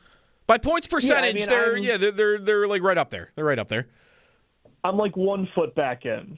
All right. But I mean, I've seen other bad Sabres teams go on 10-game win streaks, so I would like to see this sustained a little bit, but I am starting to get excited. All right. I mean, we're going to 05-06 night, so you'll definitely be back in by then. That's January 15th. I would predict so. Yeah, that's going to be a great one. Mika Norden's coming back. We were talking about this. Owen, I don't know if you'll appreciate this. I don't know if you have a Norton opinion. You might have been too young. Of all people for him to be excited about coming back on 05-06 night, he's like Mika Norton. Yeah, that seems like a weird... He wasn't even on the team past December. Right. I was just going to say, wasn't he gone? No, he liked Mika. I liked goalies growing up. I liked backup goalies. Baran, I actually liked better than Miller back in the day, and Norton was kind of like a folk hero. So it's cool that he's coming back. We got a lot of weird ones coming back. Paye, Novotny. Yeah, no matter how many games they played, Doug Janik will be there. Right. Yeah. They're all coming back. It's going to be good.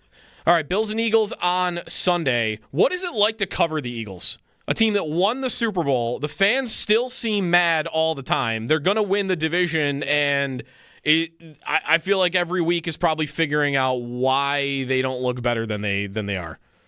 Yeah, I'm not going to lie. I mean, Bills fans listening will probably roll their eyes, but it can be exhausting because this happens. They've made it to 3 Super Bowls in under a decade, and it feels like every time the following season, 2018, 2023, now 2025, it's just a roller coaster, and they end up finding a way and getting into the playoffs. But the fans are miserable. They don't trust the team. It feels like the same kind of problems happen over and over again, whether it's a different quarterback, different head coach, different roster. So it's been that kind of season yet again. And I thought after beating the Chiefs that they were going to become kind of a juggernaut. But the NFL this year, I think in general, is just completely wide open. And I'm not surprised. There's not a single team that's really dominating this year. So, but yeah, that's just par for the course covering this football team. Yeah. Why doesn't it look great all the time? The roster feels like it has at least Pro Bowl, if not all pro talent at almost every position group. What is the problem for you? Well, there's 2 specific things about this season, but then there's one bigger picture issue or limitation that ends up being the result of these kind of seasons, 2023, 2025. This season, the problem has been the offensive line has been injured and inconsistent all year. And that's really the identity of this football team, is a run-first football team. That's how they won the championship last year. Lane Johnson's been injured, Cam Jurgens, Landon Dickerson. Their right guard starter, Tyler Steen, is definitely a downgrade from Mekhi Becton last year. So that's been the issue. And then Kevin Patullo is the new play caller, has been a step below Kellen Moore. That's probably an understatement. So the play caller regressed and the offensive line regressed. But I think the bigger issue is that Nick Sirianni and Jalen Hurts, like, they have their strengths that allow you to compete for championships year after year, but they also have clear limitations that if the play caller isn't as bad or isn't as good, and if the offensive line and the run game isn't as consistent, I think those two have shown that they haven't really evolved yet in their career, or maybe they won't, where they can carry you to a degree, but they can't like completely mask those things. Jalen Hurts has his elite strengths, but he's not somebody that can throw 40-plus times a game and lead you to wins, like kind of the way Josh Allen has elevated the Bills, right? And I think Nick Sirianni, he's given up play calling duties since 2021. The play caller has been changing every single year, and he's not able to kind of overcome that from a schematic standpoint. So I think this year the problem's been the offensive line and the play caller.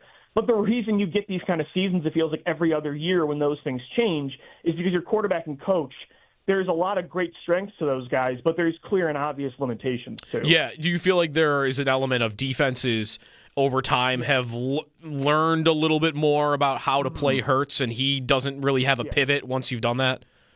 Yeah, exactly. I mean, I think Hurts has grown over the years with his accuracy, progressions in the pocket, throwing with anticipation. He has grown, comparatively speaking, to who he was in college and early with the Eagles, but it still isn't to the level of like those other star quarterbacks that after last year, he was put in that tier with Allen, Burrow, Lamar, Mahomes. And I wonder if he'll ever get to that point. We've had a lot of conversations on the show the last couple of weeks if, you know, is this guy going to age like Russell Wilson, where he's got an elite deep ball, he's elite mobility-wise, but if he doesn't grow to a certain ceiling inside the pocket, like when he's 30-plus years old, how is he going to be as a quarterback? So I've been wondering that, and I think that's definitely an issue when, you know, play callers are changing every single year, and defenses have kind of caught up to your RPO game. what's your curveball. And I think right now the Eagles with Hurts and Sirianni kind of just have a fastball. So they're figuring that out on the fly, and it's been interesting to watch for sure. What are they as a rush attack right now? Barkley's not putting up the numbers from last year, but the Bills are definitely struggling in run defense. Yeah. What level of threat is Philly right now for that? Yeah, it's been bad pretty much the majority of the year, but I will say 2 of the last 3 games, they've definitely found their footing. Running the football, I think they've gone a lot more under center, which has helped Saquon Barkley. I think the offensive line blocking has gotten better. Saquon does have over 100 yards in 2 of the last 3 games. Didn't have any negative runs against Washington, which is good. So, you got to put it with context because they played the Raiders and the Commanders. But like you said, the Bills' run game's been struggling, and Saquon, I think, last week had his best game. Plus, Lane Johnson might be back. So it's been bad the majority of the year. And, again, that's the main reason this offense has been so up and down. But I think they're peaking at the right time, which is exciting. So I think it's been less about Saquon, just more in general, again, about the offensive line, and defense is just honing in on the one thing that you do great. Lou DiBiase, Locked On Eagles on the Western Hotline. What about meaning for this game? We talked about it when the schedule was made, that it kind of stunk that this game was so late in the year because it might not have all the stakes. So the Bills, the 1 seed in the division, they need the Dolphins to lose, or the Dolphins or Jets to beat the Patriots. So that's not super likely. And then otherwise it's seeding. What about Philly? Because the division is wrapped up. So, what about stakes for them? Yeah, odds are they're going to be the 3 seed. They still have kind of a long shot chance of the 2 seed, so I don't think you're going to see Tanner McKee in this game and they're going to bring in all the backups. It depends on what happens with Chicago, but if the Bears lose their last 2 games, and that is doable, they play the 49ers and the Lions. If the Eagles beat the Bills and the Commanders, which should be a gimme game week 18, although we'll see with this football team, but if they win those 2 games and the Bears lose both, they could be the 2 seed. And I think that is important because, again, no matter what, in the first round of the NFC, whoever you're playing in the wild card round, it's going to be tough. Right now they would play the Rams in the first round. I think that's the best team in the conference. Yeah. And then, it could be San Francisco. It could be Green Bay, Seattle. No matter what, there's no gimme game there. So does it really matter 3 versus 2? I still think it does because as the 2 seed, like I said with the wild card teams, there's a very good chance a division winner gets upset. So you want the highest seed possible to potentially get home field advantage throughout the playoffs. They were the 2 seed last year, and the playoffs did run through the link because the Lions got upset by the Commanders. So I don't know if it's not a huge deal if they don't get it. I think this team is very good on the road, but I would still try for it because, again, the NFC is so tough right now that there is a chance you could get multiple home games still. So it's a long shot. They need the Bears to lose both, and Chicago's hot right now. But there is a chance. So they definitely have something to play for. But I do wish this game was earlier in the year because, they have stuff to play for. But it's not to the same stakes it would have been if it was week 8 or 9. Right. It's I play the 6 or the 7 is what I'm fighting for. Which, listen, if the Rams are the 6, that's not nothing. Even last year they were the only team in the playoffs that pushed Philly. Right. They should have beat the Eagles if it wasn't for Jalen Carter's sack in the red zone that took them out of, pretty much range to have a realistic touchdown chance. The Rams probably send them home. So that's the one team I'd look to avoid. I would probably want Green Bay of anybody, and they're the 7th seed right now, and I think that's going to be where they stay. So, I would definitely fight for the 2 seed still. I'd want to play Green Bay. I don't think there's too many important injuries now. There's just too many. Parsons is out. Jacobs has been banged up. We know the ups and downs with Jordan Love. So, again, the NFC's so good. But I would say, if I could take one team, give me Green Bay. Okay. One last thing about this matchup. A.J. Brown at this point, it feels like the relationship's a little bit more rosy than it was beginning of the year. Yeah, he's had, I think, the most receiving yards over the last month and a half of anybody. He's had 3 or 4 100-yard games. He's getting close to hitting 1,000 again. So they found a way to get him involved. It's pathetic that they've had to find a way to get a top 5 receiver involved, but he seems happier. It seems like him and Jalen are on talking terms. They're celebrating again. So I don't know. There's still rumors that they could look to trade him in the offseason. I don't understand the logic to that unless he forces his way out. And considering the way they've gotten him involved and kind of force-fed him, even in spite of Devontae Smith, I don't see that happening now, which is huge because the minute A.J. Brown's gone, I think your window closes dramatically. So I think that might be the biggest takeaway from this year, even if they don't win a playoff game, is that they healed things with A.J. Brown because this team is not the same without him. Careful. People are sensitive to window closing takes. You just threw that out there. You said I think closing it a is. little. I mean, I think if A.J. Brown's gone, they're clearly not the same football team. The reason there's rumors is because the GM is like the biggest wild card in the league. That's why there's rumors. Right. And Everybody. I think there's other GMs out there, too, that probably want him really bad, i.e. the New England Patriots, who don't seem to shut up about the guy, and I think they're throwing those rumors out there. So, I mean, that's probably part of it, too. All right, lastly, is Jingle All the Way a Christmas classic, yes or no? Yes, it is. It's one of the most underrated Christmas movies there is. Wow, look at this. We did not put it on our list. We had a list of only 10 Christmas classics of all time, and it didn't make the list. It cannot be a Christmas classic. There are too many. It is just not. Here we go. It cannot make this list. Look what I've done. I mean, if there's only 10, I can understand that. Like, there's a lot of Christmas movies, but it would be in my top 10 for sure, yeah. His personal top 10. Have you ever come Turtle across... Man, come on. Have you ever come across Emmett Otter's Jug Band Christmas? No, I lived in the same household as him. No, I was going to say. He has no idea what you're talking about. Okay. Yeah, that sounds made up to me. Okay. No idea what you're talking about. All right. You guys don't know what you're talking about. We'll let you go on that. I'll see you later. All right. Thanks, man. Lou DiBiase, Locked On Eagles. If you want the other side's perspective throughout the week, be sure to check it out. I didn't say I'd have Jingle All the Way in my top 10. That's too far for me. So clearly that was a movie that we watched growing up. We did not watch Emmett Otter, though. I feel like you guys both thinking it is the same as one person thinking it is, because you guys grew up together and watched the movie together. Like so it doesn't count as an extra vote? It's a DiBiase high. Yeah, it's that's like what one vote per household. I don't sort like of it. the situation. I don't like that. It seems unfair to me. Are we silencing voices by doing that? I don't know. I think we are. But I don't know that I care. Bills and Eagles on Sunday. The Bills are a small favorite, 2.5 points. Second to last home game at Highmark Stadium, assuming they don't play a playoff game, which they could. They could be the 5 even and play a playoff game. Maybe Houston goes on a run, or whoever doesn't win the AFC South. 803-0550 is the phone number. If you got any leftover movie takes from yesterday on Christmas movies, feel free. The Sabres are on a 7-game win streak. I got another thought on them to get to. And we've got a special holiday parlay for you. And you want to stay tuned for this. It is massive. That's coming your way. And on that, I want to get into what we're going to see tomorrow. The league cannot be happy with what has played out for their matchups on Christmas. Maybe not even just the league. The league's getting their money. Netflix and Amazon Prime are probably the two entities that are not happy with what's unrolled here. That when we come back here on Jeremy and Joe. Jeremy off today. This is WGR.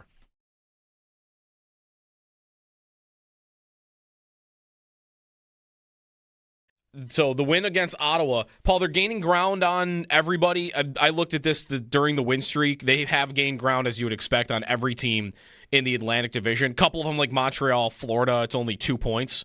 But they've gained 7 on Boston, 5 on Tampa, 3 on Ottawa. I feel like a Sabre fan could wake up this morning and look at the standings and say, oh, they're only that much higher after a 7-game win streak, but it feels like they are definitely closing the gap between them and the teams that they have to jump over. When you go into the standings in the NHL, don't go by points. Hit the button where it says points percentage, and you will be much happier. First of all, that's a better gauge because it takes the games in hand out of the equation, and you will find that they only have to leapfrog 2 more teams. Mm-hmm. They're by some of the other teams that are ahead of them in points, but because of games in hand, the Sabres actually have a better points percentage. And I've been Brian and I talked about this again last night. I said, I've been saying all along, if they have any chance, and I didn't even see a 7-game winning streak coming out of this team the way it was going. But the change has simply got them rolling. But I felt it was going to take at least a double-figure win streak, 10 games. Well, they've won 7 in a row. They're not quite into the playoff spot yet, so they still have work to do. And Brian says, you know what? He goes, 10 sounds about right. He goes, if they can pull off a 10-game winning streak, they probably will be in playoff position. Mm-hmm. They will get past the other teams that they need to. So it's something that I did not think they were capable of, quite honestly. I mean, what have we seen in the last with this group or any other group recently that would tell us that they could pull off a 10-game winning streak. I mean, 2.5 weeks ago, they couldn't pull off a 3-game winning streak. Right. I mean, and here they are. So, I of course am surprised by it. I've been talking about it for a while, that that's what was going to be needed, but I'm not going to lie to you. I really didn't think they were capable of doing it.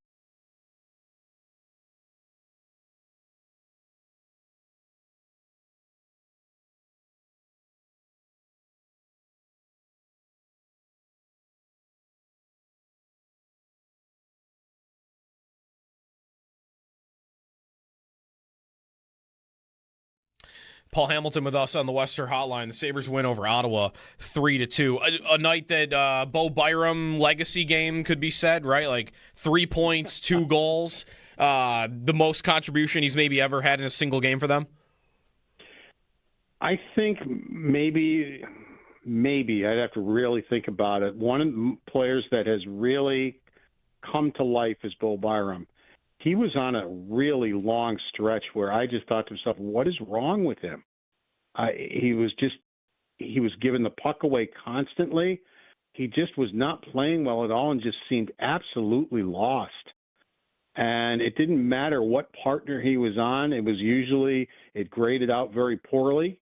I mean, he did not grade out well with Rasmus Dahlin to start the year. Mm-hmm. And then he goes to the next partner. That didn't grade out well.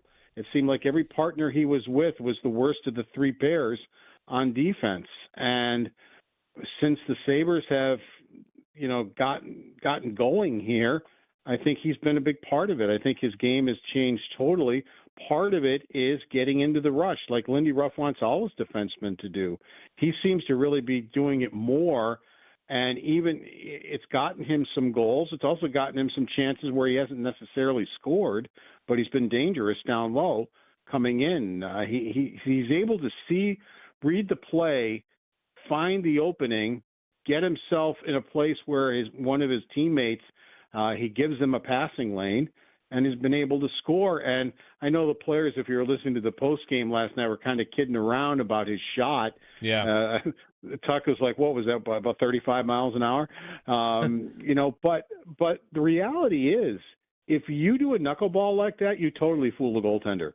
It's better than probably a 100-mile-an-hour shot because Allmark's ready for a blast, and he gets a knuckleball.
What's the right Christmas dinner? Christmas ham? What do the families do? Oh, we do. The listeners will know this. We do a big lasagna on Christmas. Nice. That's our move. We do ham, a combination of Italian like pastas and stuff like that. It's pretty much a conglomerate, a smorgasbord, if you will. Yeah. I like doing the ham on Christmas because it's not something I'm really seeking out. Yeah. At any other time of the year. It's like the thing for Christmas. Yeah, give me a glazed ham with the pineapple all over. Good gravy. You like gravy on ham? Yeah, ham gravy? I've never had ham. You never had ham gravy? No. Owen, have you ever had ham gravy?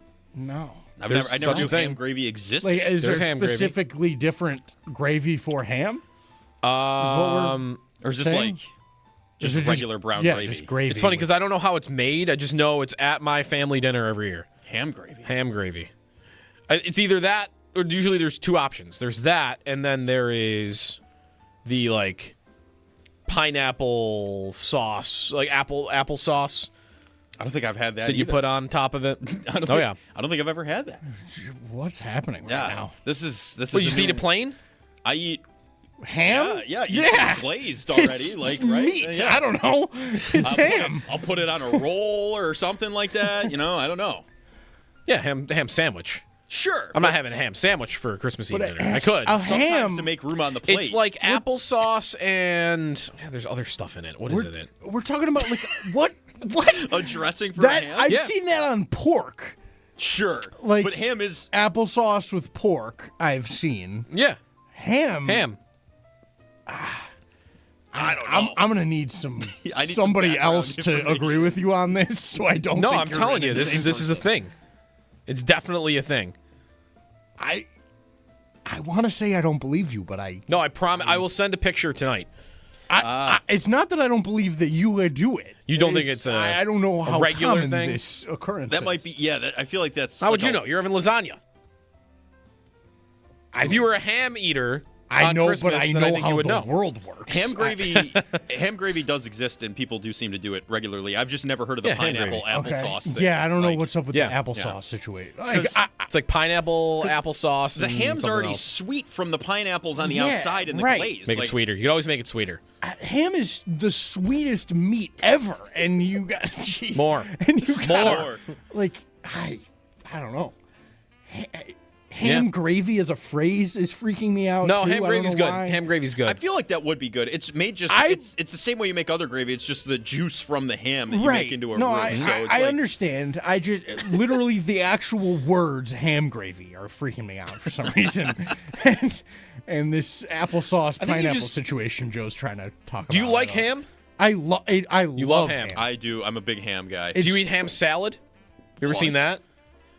Turn the show off. What is happening? Look, I'm Ham telling you, salad. these things exist. Ham salad? Yeah, ham salad. What? Yes, I'm telling you. All these, I can't believe you guys are just discovering. I'm not saying these are things you would so eat like, all the time. I'm looking at. but you know they exist. I understand what this is. Is it like a tuna chicken salad? Yeah, exactly. It's chicken Okay. salad, but Yeah. with ham. But like, Although, man, Like cubed ham? something about. I'm about to the tell you way though all how these- ham salad is made, and if you don't know about ham salad existing, then you're probably going to be very grossed out because it is Like the innards and stuff? It's or- like mayo, and then there is always relish in it.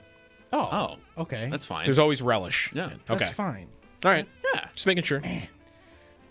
I like I'm- feel like You guys I would got like experience ham salad. more I'm not ham, gonna I lie. guess. I know feel for like a I'd fact enjoy that ham salad. I know for a fact that I like ham salad. I've had it. I just didn't know Okay. that it was called ham salad. What did you think it was called? I don't even know. Ham mush? I chopped up some ham and like made it and Yeah, didn't ham had salad. no recipe. I just did it. Mm-hmm. It seems pretty easy. It's like you said, it's relish, ham, and I think you guys need more ham Mayo. experience. Is what I I'm love hearing. ham. I think I might. We might need to expand on the holiday. Expand I your love ham. A ham spansion.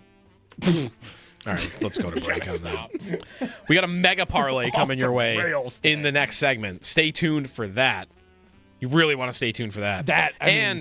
The games you're going to get on Christmas, I'm sorry to say, are not probably going to be great. More on that. The Sabres winning 7 in a row. A lot to get to coming up here on WGR.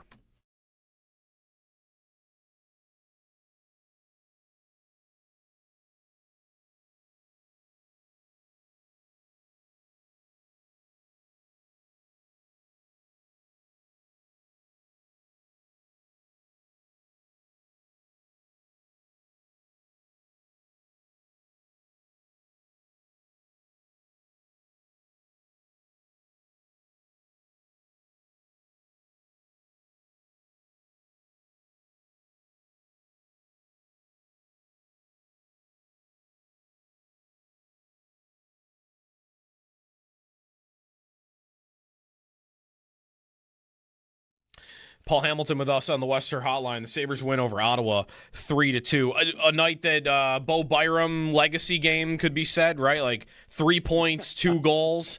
The most contribution he's maybe ever had in a single game for them. I think maybe I'd have to really think about it. One of the players that has really come to life is Bo Byram. he was on a really long stretch where I just thought to myself, what is wrong with him? He was giving the puck away constantly. He just was not playing well at all and just seemed absolutely lost. And it didn't matter what partner he was on. It graded out very poorly. I mean, he did not grade out well with Rasmus Dahlin to start the year. Mm-hmm. And then he goes to the next partner. That didn't grade out well. It seemed like every partner he was with was the worst of the three pairs on defense. And since the Sabres have, gotten going here, I think he's been a big part of it. I think his game has changed totally. Part of it is getting into the rush, like Lindy Ruff wants all his defensemen to do. He seems to really be doing it more, and even it's gotten him some goals. It's also gotten him some chances where he hasn't necessarily scored, but he's been dangerous down low coming in. He's able to read the play, find the opening, get himself in a place where one of his teammates, he gives them a passing lane, and has been able to score. And I know the players, if you were listening to the post game last night, were kind of kidding around about his shot. Yeah. Tuck was like, what was that, about 35 miles an hour? But the reality is, if you do a knuckleball like that, you totally fool the goaltender. It's better than probably a 100-mile-an-hour shot because Allmark's ready for a blast, and he gets a knuckleball.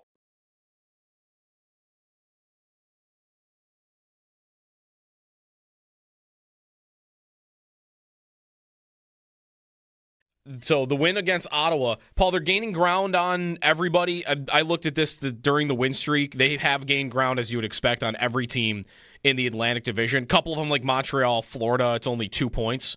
But they've gained 7 on Boston, 5 on Tampa, 3 on Ottawa. I feel like a Sabre fan could wake up this morning and look at the standings and say, oh, they're only that much higher after a 7-game win streak, but it feels like they are definitely closing the gap between them and the teams that they have to jump over. When you go into the standings in the NHL, don't go by points. Hit the button where it says points percentage, and you will be much happier. First of all, that's a better gauge because it takes the games in hand out of the equation, and you will find that they only have to leapfrog 2 more teams. Mm-hmm. They're by some of the other teams that are ahead of them in points, but because of games in hand, the Sabres actually have a better points percentage. And I've been Brian and I talked about this again last night. I said, I've been saying all along, if they have any chance, and I didn't even see a 7-game winning streak coming out of this team the way it was going. But the change has simply got them rolling. But I felt it was going to take at least a double-figure win streak, 10 games. Well, they've won 7 in a row. They're not quite into the playoff spot yet, so they still have work to do. And Brian says, you know what? He goes, 10 sounds about right.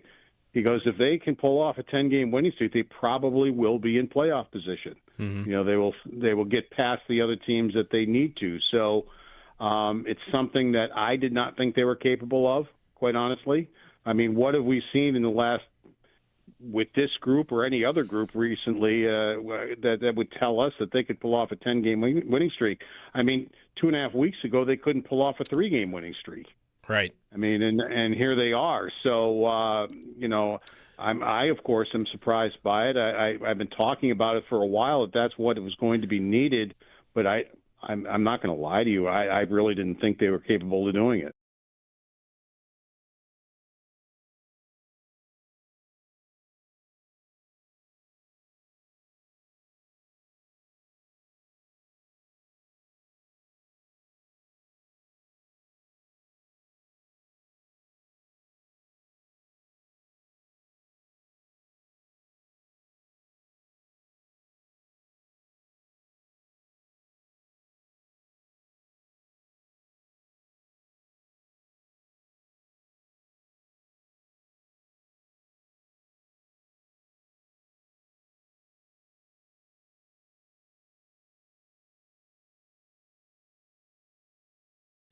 The Sabres are on a 7-game win streak after beating the Ottawa Senators 3-2 in overtime last night. Bo Byram scored the game winner, and he also scored the first of the game. Noah Ostlund scored the other. The Sabres now get a little break for the holiday. They're back in action hosting the Bruins on the 27th with puck drop set for 7 o'clock. The Bills held a walkthrough practice yesterday. Josh Allen, Jordan Phillips, Jordan Poyer, Cam Lewis, Matt Prater, Dalton Kincaid, and Joey Bosa did not participate in practice. We'll get an updated injury report later today. They also signed cornerback MJ Devonshire Jr. back to the practice squad following the Chiefs signing quarterback Shane Buechele. Also, 3 Pro Bowlers for the Bills, Josh Allen, James Cook, and Deion Dawkins were all selected. And around the NFL Network's Ian Rappaport is reporting that the 2-game suspension for Steelers wide receiver DK Metcalf has been upheld by an appeals official jointly appointed by the NFL and NFLPA. Metcalf is out for the rest of the regular season and sees $45 million in future guarantees voided, including $25 million that was fully guaranteed for 2026. In other news, 5-time major champion Brooks Koepka stepping away from LIV Golf, effective immediately. That's your Paddock Chevrolet Sports Update. Paddock Chevrolet celebrating 90 years of being your hometown dealership. For WGR Sports Radio 550, I'm Joe Cali.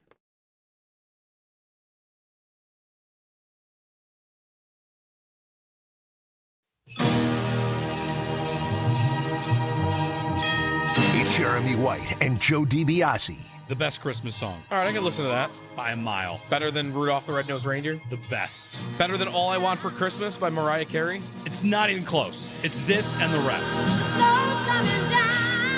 Bumble. Wow. I'm watching it go. Fragile. It must be Italian. Buddy Deal, what's your favorite color? Baby, please come home. Shiny. I'd even say it glows. Looks great. A little full. A lot of sap.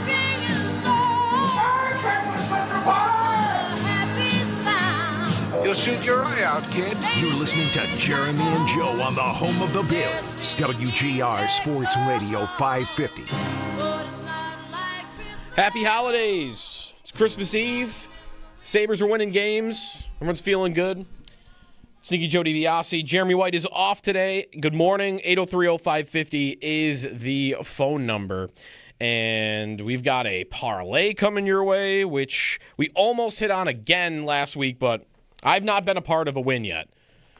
Maybe this week. Maybe this week. Maybe this week. You'll hear more about that in a matter of moments. 803-0550 is the phone number. If you got a thought on the Sabres or the Bills and how hard you think they should really push in the last couple of weeks here of the season, given that the division is a very, very much a long shot.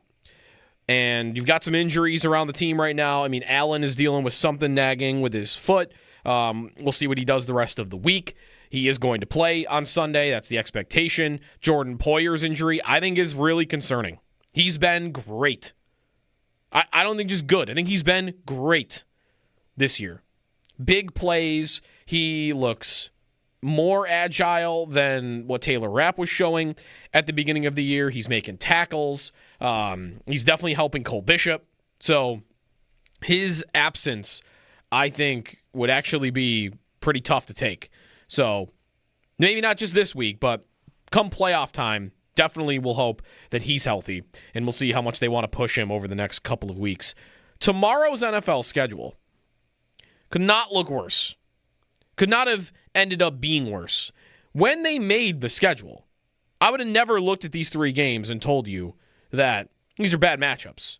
This is definitely just getting unlucky. But what we're looking at right now, you've got 3 games, 6 teams, a bunch of backup quarterbacks, and not much in terms of stakes. Not even that. Dallas and Washington is the early game at 1 o'clock. Neither team is in the mix. Commanders are totally dead, and actually the Cowboys might be. I know they're totally dead for the division. Are they totally dead for the wild card? I think they probably are. They sit at, they're eliminated, 6-8-1. So 2 teams that are totally eliminated, and Washington's down to their 3rd-string quarterback, which is expected to be Josh Johnson in this game. So you got Josh Johnson starting a game between 2 teams that can't do anything. Then at 4:30, Lions-Vikings, featuring Max Brosmer playing quarterback again. And if you saw what that looked like in the first game, you're not missing much if you skip that one. And in terms of stakes in that game. Now, the Lions are still fighting, but they are a game and a half back of Green Bay. And their odds of making the playoffs after they lost to the Steelers in Detroit are minimal. Like, they would need close to a miracle to make the playoffs. Their odds, according to the New York Times playoff machine, are 4% at the moment. And Minnesota is dead. So far, I've got 4 teams, one of which is alive, and it's 4%. And I've got 2 third-string quarterbacks.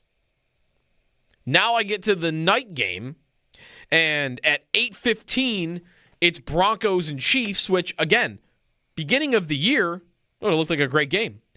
But I've got, do we figure out how to pronounce the name of the Chiefs quarterback? Chris Oladukin, I think is what we're going with. I think that's right.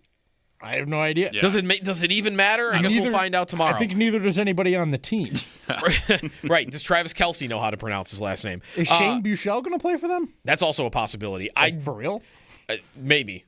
I think maybe not this game. Maybe that's more likely for next week. But again, you got a nobody playing quarterback for the Chiefs. Third string quarterback. They're out of it. And here is the most stakes of the day that you have, which is Denver fighting for the 1 seed. They are tied with New England, and they are a game up on the Chargers for the division. I mean, they could still go on the road in the first round, but they don't have much of a challenge. They're a 12.5-point favorite in this game. I mean, beginning of the year, you would have had Dallas, who's always in the mix, Washington, who was just in the NFC Championship game, the Lions, who are looked at as a Super Bowl contender, the Vikings, who have a great roster, made the playoffs last year. That's a playoff caliber team. And Denver and Kansas City are both the same thing. Kansas City's Kansas City. Man, could not have gone worse. The odds of us getting these 3 games to all mean this little were, I'm sure, astronomical. So, not to, burst everybody's bubble. I mean, you might not be in the mode of Christmas football anyway. It's a relatively newer phenomenon. Maybe Thursday night there would have always been a game, but last year they did Wednesday for the first time. So, maybe it's not really a part of your Christmas routine anyway, is what games I'm going to get. It's not Thanksgiving for that. So, either put the NBA games on or put Christmas Story on, which is, again, probably more doable now that you got some football games that probably don't matter. Unless you've got people in your fantasy championships around, because they're going to want those games on. Any fantasy championship I'm in, that's what I'm dialed into tomorrow in those games, and that's pretty much it. Except we also have our parlay to get to, and we decided on going with a mega parlay idea, which is that all 4 of us, Jeremy's picks included, picking 1 leg from each game to get us to a 12-leg parlay. Let's do it. It's the Mega Christmas 4-way parlay. Look at this guy behind the board. Who's not fired up after that? 12-leg parlay. Let's crush this thing. Potential for nearing 6 figures. Not potential, that's what you've done. Right, you have to win. We have to win it. We have to win. We'll let you know how much at the end of it. Let's do this. You want to do this game by game? I think game by game's the way to go. Yeah. All right, so let's start with the early game, Washington and Dallas. 4 legs per game, because there's 4 of us. I went with Terry McLaurin under 50.5 yards. I just think they're going to have a lot of trouble throwing the football because of who the quarterback is. Dallas' defense stinks, but I think when you get backup quarterbacks, especially down to your third-string quarterbacks, and I watched a little of Josh Johnson on Saturday, you're more likely to see them target running backs, slot receivers, and tight ends. They don't want to push the ball to the outside, which is where McLaurin is. So I'm going under 50.5 for him. I took the under on Prescott yards, 270.5, just because I think that they're probably going to win this game pretty easily, and Dak's going to not have to really chuck the ball around. Yep. So that was my easy take there. Okay. And I think, under the 270, I think 90 plus of those yards will be to George Pickens. He had a kind of a bounce back game last week. Yeah. And against the Commanders last time, he had like 86 yards or 85, somewhere around there. So he was floating around 90 last time. Yep. I think they're going to win this game, so he's got to produce. We almost, by accident, are also kind of throwing in a CeeDee Lamb under, which I'm okay with. I actually looked at that because if he's going to get under 270 and Pickens is going to get 90 plus, there's not a lot of room left for Lamb. Yeah. But that's okay. I would go Pickens over Lamb anyway. Okay. Yeah. Jeremy's throwing in Chris Rodriguez anytime touchdown scorer. Okay. He's their goal line guy right now. Steal one off Bill Krosky. I mean, Rodriguez has been the guy lately. No, He's been the better back, and they like him in short yardage. My only concern there is how many opportunities they'll get. Right. But if they do, I think he's definitely the guy. So, all right, that's from the Washington and Dallas game. Now, let's move on to Detroit and Minnesota. If we make it. I am going under on Justin Jefferson, 61.5, which is a big number for him. And it's not about him. He's tremendous. It's the quarterback. I don't know that you're going to get even 100 yards from this quarterback on Sunday. He is just not an NFL player. No. If you saw him against Seattle, it's tough. And Jefferson wasn't catching the ball really even from J.J. McCarthy. He would have gone under this total. Every game before last week he did get to 85. In 7 consecutive games, he would have gone under this 61.5 number. Is he going to get traded? What is he going to do? It's going to be up to him. He's going to be a Patriot next year. That's what's going to happen. Or how it depend on badly who they get in as their guy? Yeah, because it's not. Is he going to be? I'll put it this again? way: if I were Justin Jefferson, I'm not telling you, Minnesota, that I need to be traded. I'll give you a shot. I'm going to give you your 4 months. Right. I'll give you January to April. We're going to go through to the draft, and if I like what you've done at quarterback, I'll stick around. Right. If you've done nothing and it's J.J. McCarthy again, or you end up at some veteran Mariota Daniel level. Jones goes over there or something. Well, even he's going to be hurt. Probably but be better. Yeah, something like that, like Mariota level guy. Right. I'm like, I'm not doing this. Trade me. I would even tell you, like, if they could get a Mac Jones, I would be okay staying. Yeah. But there's a bar they have to clear, or I would want out if I'm him. Yeah. So I'm going under on Jefferson. All right, I took a David Montgomery anytime touchdown. I think he seemed to be, there's a cryptic post. There's a little bit of, It begins. like, he's annoyed about Gibbs getting all the touches. I'll bet that they try and keep him, or take this touchdown and get out of here. Okay. So I like a Montgomery touchdown. I have Gibbs over 73.5 rushing yards, but I do like the Montgomery pick because at their best, Gibbs will get them down the field, and Montgomery will punch it into the end zone. So I think we're going to see that kind of game script there from Detroit. So, okay. Jeremy's going with Jamison Williams over 64.5 receiving yards. Okay. Yep. That could fit in there. He's been more involved. He's definitely been more involved. For sure. We're going to need a lot of offense against a pretty good Minnesota defense, but if their offense is incapable, it makes it tougher for them to play defense. You could get some short fields, too. They're going to be gassed by the end of the first. Yep.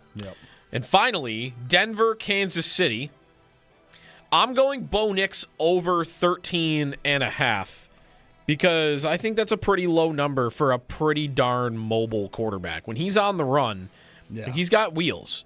And if you look at some of his rushing totals lately, they have been a little bit lower. But there were some big totals early in the season. So I got Bo Nix over 13.5. That's probably 2 scrambles, and I feel pretty good about him getting to that number. That's, I like it's that. a low number. I like it too. I'm taking R.J. Harvey to rush for 60 or more. Similar to my Dak under, I think they're going to kind of kill this game, and they're going to have to run the ball a bunch, and 60 is pretty low. So I like that number. Yes. I took Cortland Sutton 80-plus receiving yards, I believe, if I'm looking at... Yeah. Yep. And he had, against Jacksonville, who gave Denver a run for their money and beat them, he had over 80. So I'm feeling pretty good about him getting 80-plus in this matchup as well against the Chiefs, who are kind of not existent anymore. So, and Jeremy's going with the spread. 12.5 points. 12.5 for Denver, minus I like 12.5. that too. I think they're going to kill them. So those 12 legs combined plus 782,720. Right. Which, if you are unfamiliar with betting odds, that would mean $10 on this parlay would win you. Let me just check my notes here. $78,282.02. You got to make sure you get those 2 cents. If there's ever a time to hop on, it's now. Yeah. $78,000 on a $10 bet. I threw 15 down to be different. That's crazy. I had to get over 6 figures. If we're going to do it, we're going to do it. I don't know how I feel about that, because if we win this thing, you're gonna, cloud 9, right? Cloud 9. Right. But this guy's going to be over here with an extra 40. Right. You could do a lot of things with 40. That's a car. It's a nice car. I don't know. I don't know how I feel about in that. a couple of years. I gotta. I think if we win, he should have to throw the celebration party. I would be all in on that. Yes. All in on That's that. good. I like that. We could really run up that tab. Yeah. You to get it as close to even as possible. Right. With the Let's rest run of it us. up 40K. See how deep we can go here and just really drain that extra 40 that Joe got. Let's see if we can make it through the 1 o'clock game on this thing. I'm going to be. What do you think buzzing. the cash out would be if we make it through the 1 o'clock?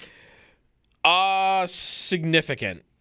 Yeah. Not like thousands, but it'll probably be hundreds, a couple hundred, right? probably. Yeah. Maybe if we get all the way through the first game. Yep. And then the second game's trending up. Right. So if if we get the first game and then on the first Lions drive, Montgomery goes down and scores a touchdown, you're probably getting $1,000 out of it. See, these are the things you have to do when you have games that are this uninteresting. Mm-hmm. It's the only way to get. I'm ever going to watch this. I mean, it's that much more interesting now. I'm going to be glued. Yeah. Now the rest of the NFL schedule, by the way, this week, there is a Saturday night game, I believe. In fact, there are 2 Saturday games, and those are good. And the Sunday night game and Monday night game are pretty good also. Saturday is a lot better. You get Texans-Chargers at 4:30 on Saturday. That's a great game because the Chargers are still pushing for the division, and we'll see. If Kansas City pulls off a miraculous upset, then they could actually take the lead in the division, I believe. But I think what's the scenario? If the Chargers beat the Texans and Denver still wins, I believe the Chargers-Broncos game in Week 18 will be for the division and potentially will also be for the 1 seed.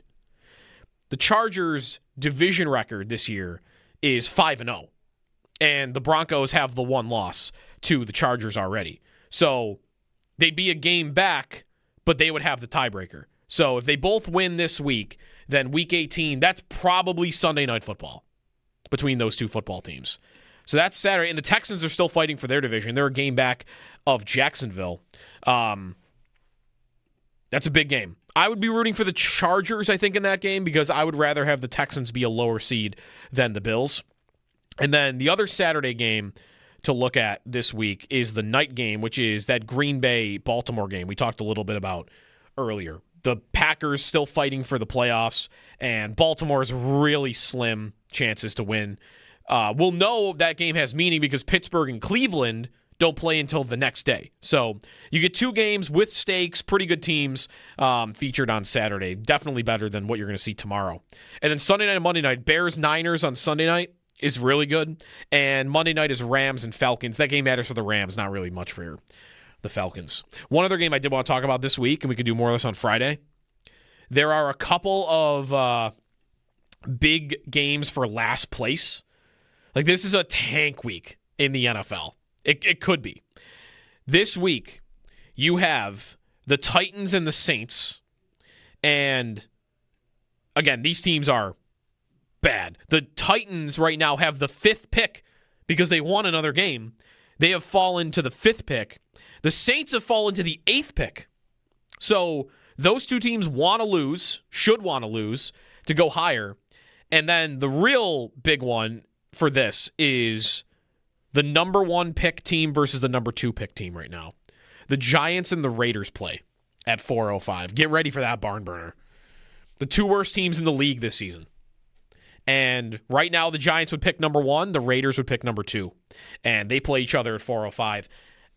If I am a Giants fan and I win that game, I'm definitely upset. I'm not as upset, though, because I feel like I have my quarterback already. If I'm a Raiders fan and you're nowhere right now as a team, and I've got a real look at picking number 1, and I drop to like the 7th pick by winning, which could happen, I mean, I would be beside myself if that were to happen. 2-13, Titans are 3-12, the Browns are 3-12, the Jets are 3-12. Who else is 3-12? The Cardinals are 3-12. Like, all these teams you could easily jump over. That's a big game for draft order, at least.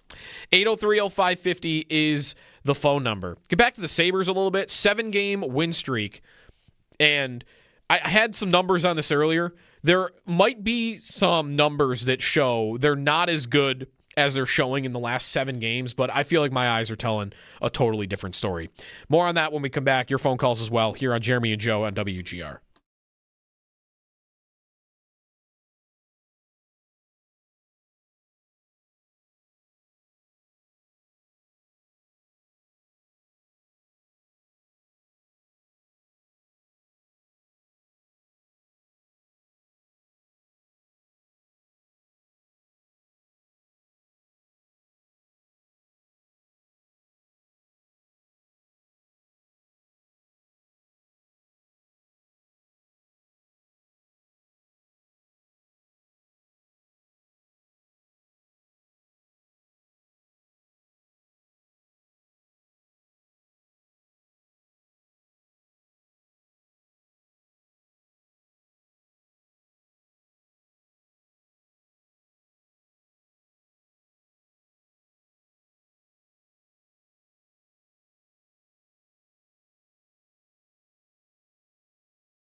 Here's McLeod now. In across the Ottawa line. For Byram, one-timer scores! Bo Byram, overtime winner in Ottawa. Merry Christmas, Saberhood. Buffalo continues their winning ways as the streak marches on. 7 in a row. Sabres win again last night against Ottawa. I love when they beat Ottawa. I still get those juices flowing when they play the Senators. It's the logo, it's the jerseys. Even though their jerseys they're wearing these red alternate uniforms lately. Definitely not the ones that you're used to. The Sabres win. That's their 6th win in a row, by the way, against Ottawa. Amazingly. That goes back years now. The team is on a 7-game win streak, and they are climbing the standings slowly but surely. By points percentage, Paul mentioned this earlier. If you go to the standings and you click by points percentage instead of just by points, and that kind of takes care of the games in hand, the only team between them and a playoff spot is Ottawa. Ottawa has a slightly higher points percentage, and then after that, you're into the playoff teams. So they're just above New Jersey, just above Pittsburgh. They are above Boston. They're above the Rangers, who have played 3 more games than them and only have 2 more points. So it's going well. And we did this a little bit earlier. There's not just, this is fun. What do the standings say? The results. There is also, how good do we really think they are? Because that is what's going to determine whether this continues. Whether they fall back down like they did after the 10-game win streak in 2018, where they lost 5 in a row after that, and then they went on another stretch late in the year where they lost 22 of 25. I mean, that's like as bad as it gets. How good is this team, and is that going to happen again? Or is some version of that going to happen again?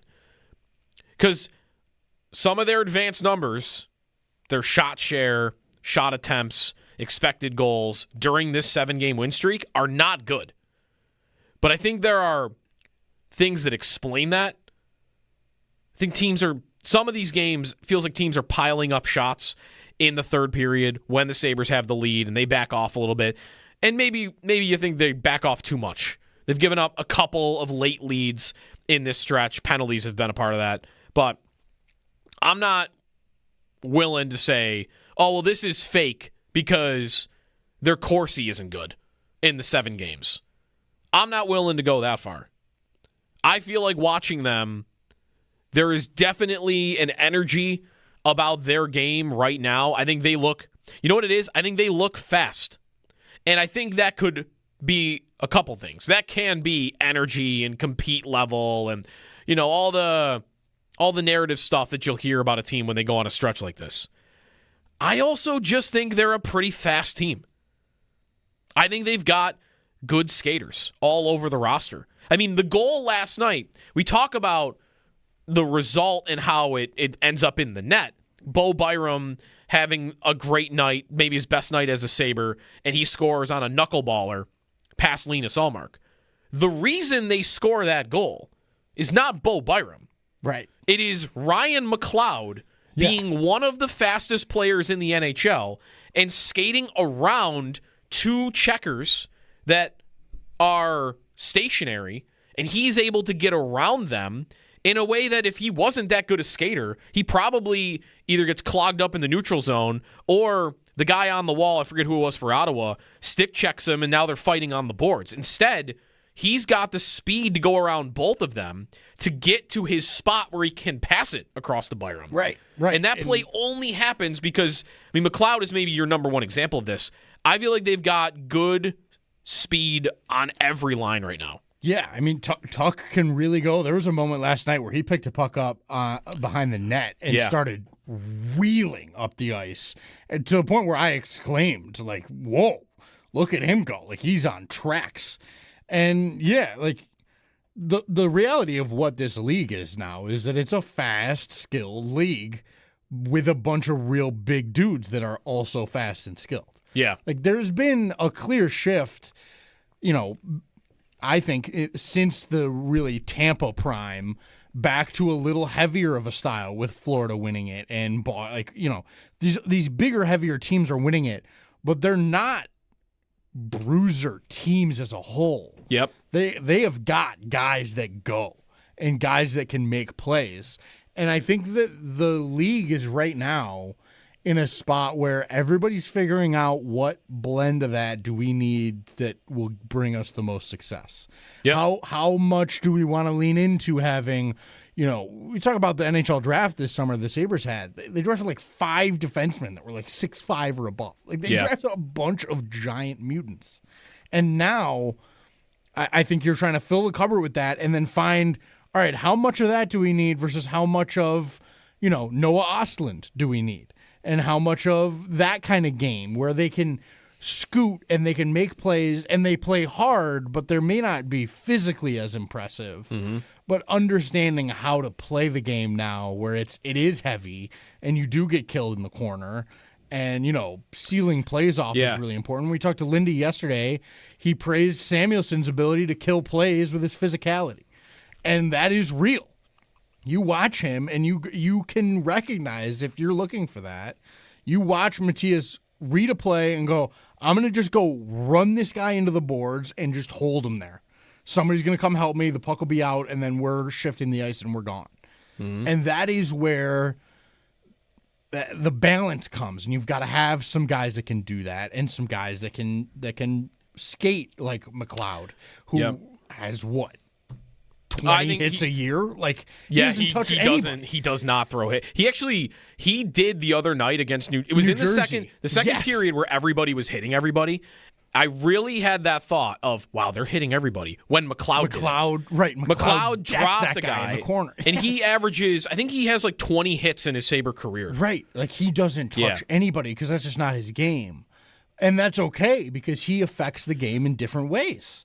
Right. And, Benson's like that in some ways where he's not going out there and murdering guys, but he knows how to separate hands from puck and go make a play. And I think that is an advantage they have that makes me believe, there's talent, there's scoring, there's defense. I think skating is really important. Yes. And I remember, not to just compare them to all the old Sabre teams, but there were Sabre teams that had O'Reilly, Reinhart, Okposo. Like, you had all these guys at the top of your lineup. There were Pominville at an advanced age was playing up there, Skinner. Like, you had teams where, all right, these were good players. I'm not telling you Reinhart's not an amazing player and O'Reilly's not an amazing player. And even Okposo for a time at the very beginning was pretty good still. Right. But when you have all of them together and you're kind of a slow team, I think you have a real disadvantage. Whereas 100%. This lineup, I look at their forward group, and I don't have the NHL edge stats in front of me for every player, but I would go as far to guess that of their 12 forwards that were in the lineup last night, the only 3 below average skaters that they have are Benson, Greenway, and Dunn. Yeah. And that's it. And 2 of those guys are on your fourth line. And Benson, we've talked about how I don't think he's one of the fastest players in the league by any means. He has certainly improved his skating from last year when he was one of the slowest players in the NHL. Yeah, he's definitely looks like he's got a little more burst. So even he's a little bit further, but everybody else. Yeah, I'm looking at the roster and there's not many guys on this team that can't really get going. So it's just another element of just look at some of the qualities they have. I think the only thing that holds me back from believing this is 100% real, they're going to go on a run here and they're going to break the playoff drought. I like their skating ability. Their compete level looks good lately. I think they've got capabilities on defense. I think their goalies have been actually better than I thought they would be at the beginning of the year. I still wonder if they've got that natural goal scoring enough throughout the roster to not go on a week or 2 stretch where it dries up and you're getting your chances, but a lot of these guys are not your 30 to 40 goal scorers that have been doing that throughout their careers.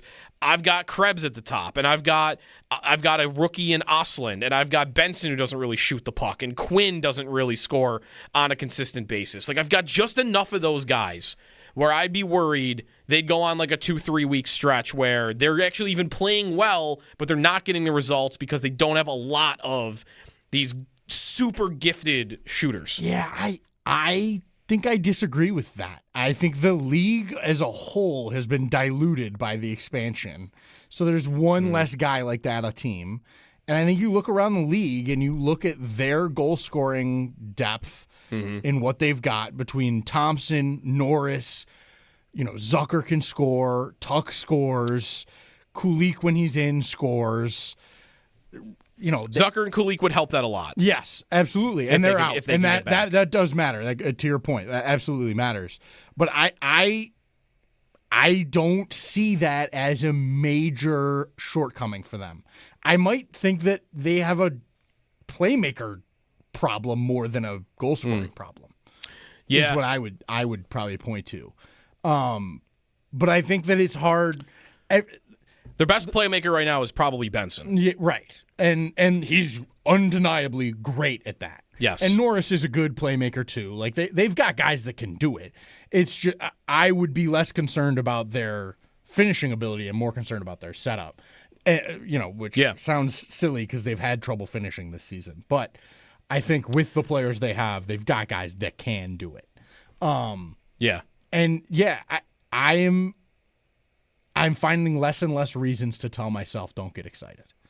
Yeah, is where I'm at. Like the coach looks and sounds and feels better to me. The roster, we talked about it earlier. Like that decor is legit, especially like Timmins is out, and even still, it looks pretty good. They could just get Kesselring really going. Kesselring getting going would be huge, and I think he's been pretty bad quietly, like bad, not even just fine. Like penalties, he really backed off on that Jack Hughes goal the other night. He hurts them sometimes, and I don't think that's what he is as a player. He's just getting his feet under him. He might have been playing injured also. Right. Did he rush it back when Timmins went out? Like if Timmins hadn't got hurt, does Kesselring sit out for 2 more games? It's possible. Maybe. I just told how I feel about that goal scoring group up front. I think they can do it.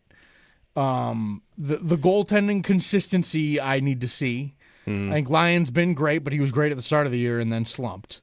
Yep. And Luukkonen, I won't trust that. It would take a lot for me. Trust that. It would take a ton for me to get to a point of trusting him when he goes in a game, right? And thinking like, oh yeah, I'm going to get a good game here. I might. I'll think it's possible. A lot of times don't. Yeah, he gets hot. I always say this. He gets hot, and he looks good in games, but it's just not consistent enough to trust it.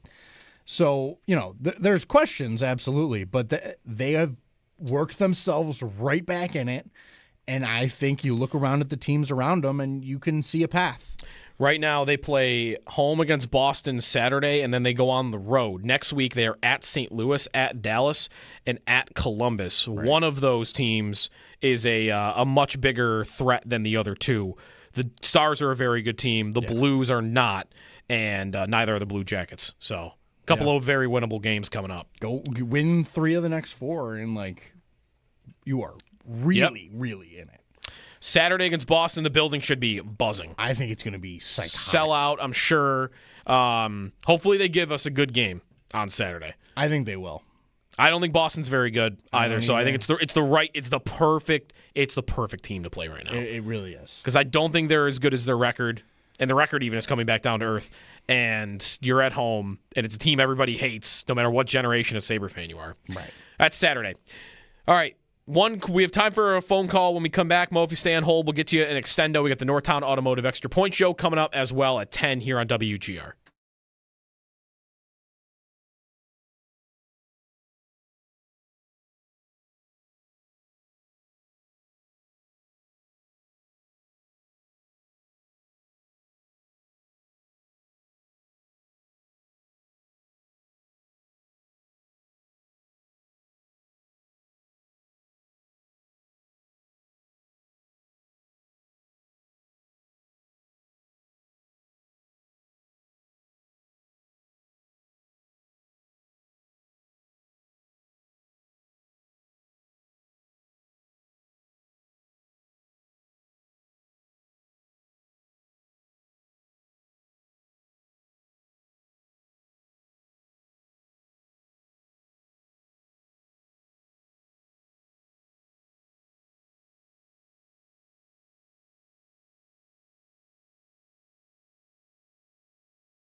breaking sports news airs first here. Guaranteed. WGR Sports Radio 550. 2020 Sports. Extendo Sports. Quick phone call before we get to the Extra Point Show. Mo in Connecticut. What's up, Mo? Yeah, thanks for taking my call. I was on the NFL Predictor last night, and I don't know if you know, and our Bills Mafia knows, but unless the Jags lose to the Colts this week, if the Jags lose their next straight, they get the 1 seed basically no matter what. Unless, Uncle Rivers, right, knocks them out. I didn't realize that. Yeah. We need Uncle Rivers, right, to knock them out no matter what. And we also need either the Broncos or the Chargers to lose this week. Pats, you know what the deal is, but I didn't know about the Jags, so just wanted to get your thoughts on that. Thanks. Yeah, thanks, Mo. Yeah, the division is hard. The 1 seed is like nearly impossible. The things they would need, you're right, Jacksonville has to lose 1 of 2, and they play the Titans in Week 18, so you probably think that's not going to happen. Week 17, they play the Colts, so they got to lose 1 of those 2. The Patriots got to lose 1 of the 2 against the Jets or against the Dolphins. Also, Denver needs to lose 1 more, and they play the Chiefs' third-string quarterback, and then they play the Chargers. I guess if you really want to get into it here, the Chargers could lose to Houston this week and then beat the Broncos in Week 18, and that would give you the 1 seed. So again, that is 5 things you need to all go a very specific way. Like the 1 seed is pretty much toast, even though you're only 1 game back because some of these teams play each other. You need a very, very specific outcome. So yeah, like the division is one thing to write off. The 1 seed, writing that off, I think is perfectly acceptable. It would be, more than a miracle to get the 1 seed. All right. That's going to do it for us. We'll be on Friday for a Buffalo Bills Football Friday. So I'll talk to you then, previewing Bills and Eagles. Merry Christmas. Happy holidays. Enjoy your Christmas Eve. Get that ham gravy. If you're having ham, don't miss out on the ham gravy. I did put a poll up on ham gravy. Most are saying no. No on ham gravy. I think a lot of you haven't tried it. If you have a good ham gravy, it's good. Sweet. It's like the drippings of the meat, but also like the maraschino cherries and pineapple. Oh, so good. All right, I'll talk to you Friday. Stay tuned for Zach and Derek on the Northtown Automotive Extra Point Show on the way next here on WGR.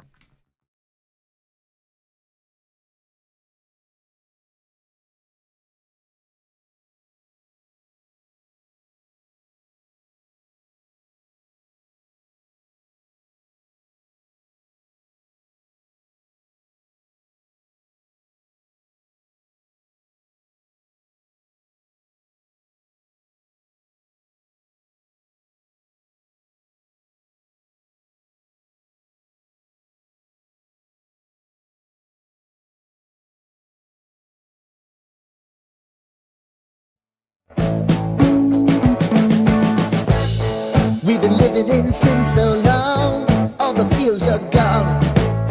Fella stopped me on the street last night, said everything's alright. Roller coaster, make it through the day upright.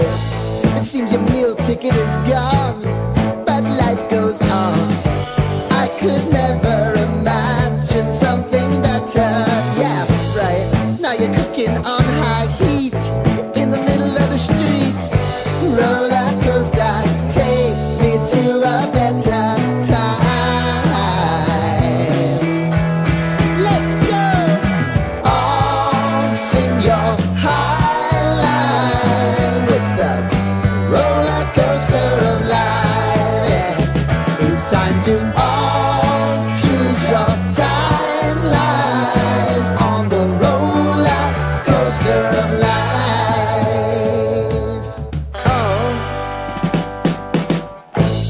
You seem to easily forget how to place your bet.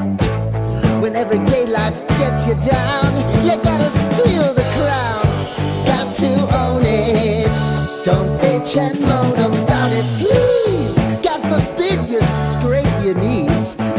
nothing to sneeze at.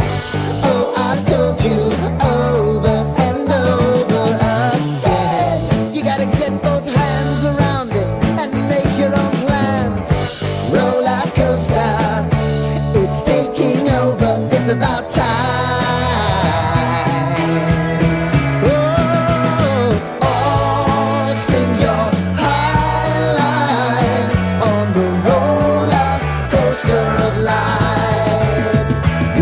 To all choose your time.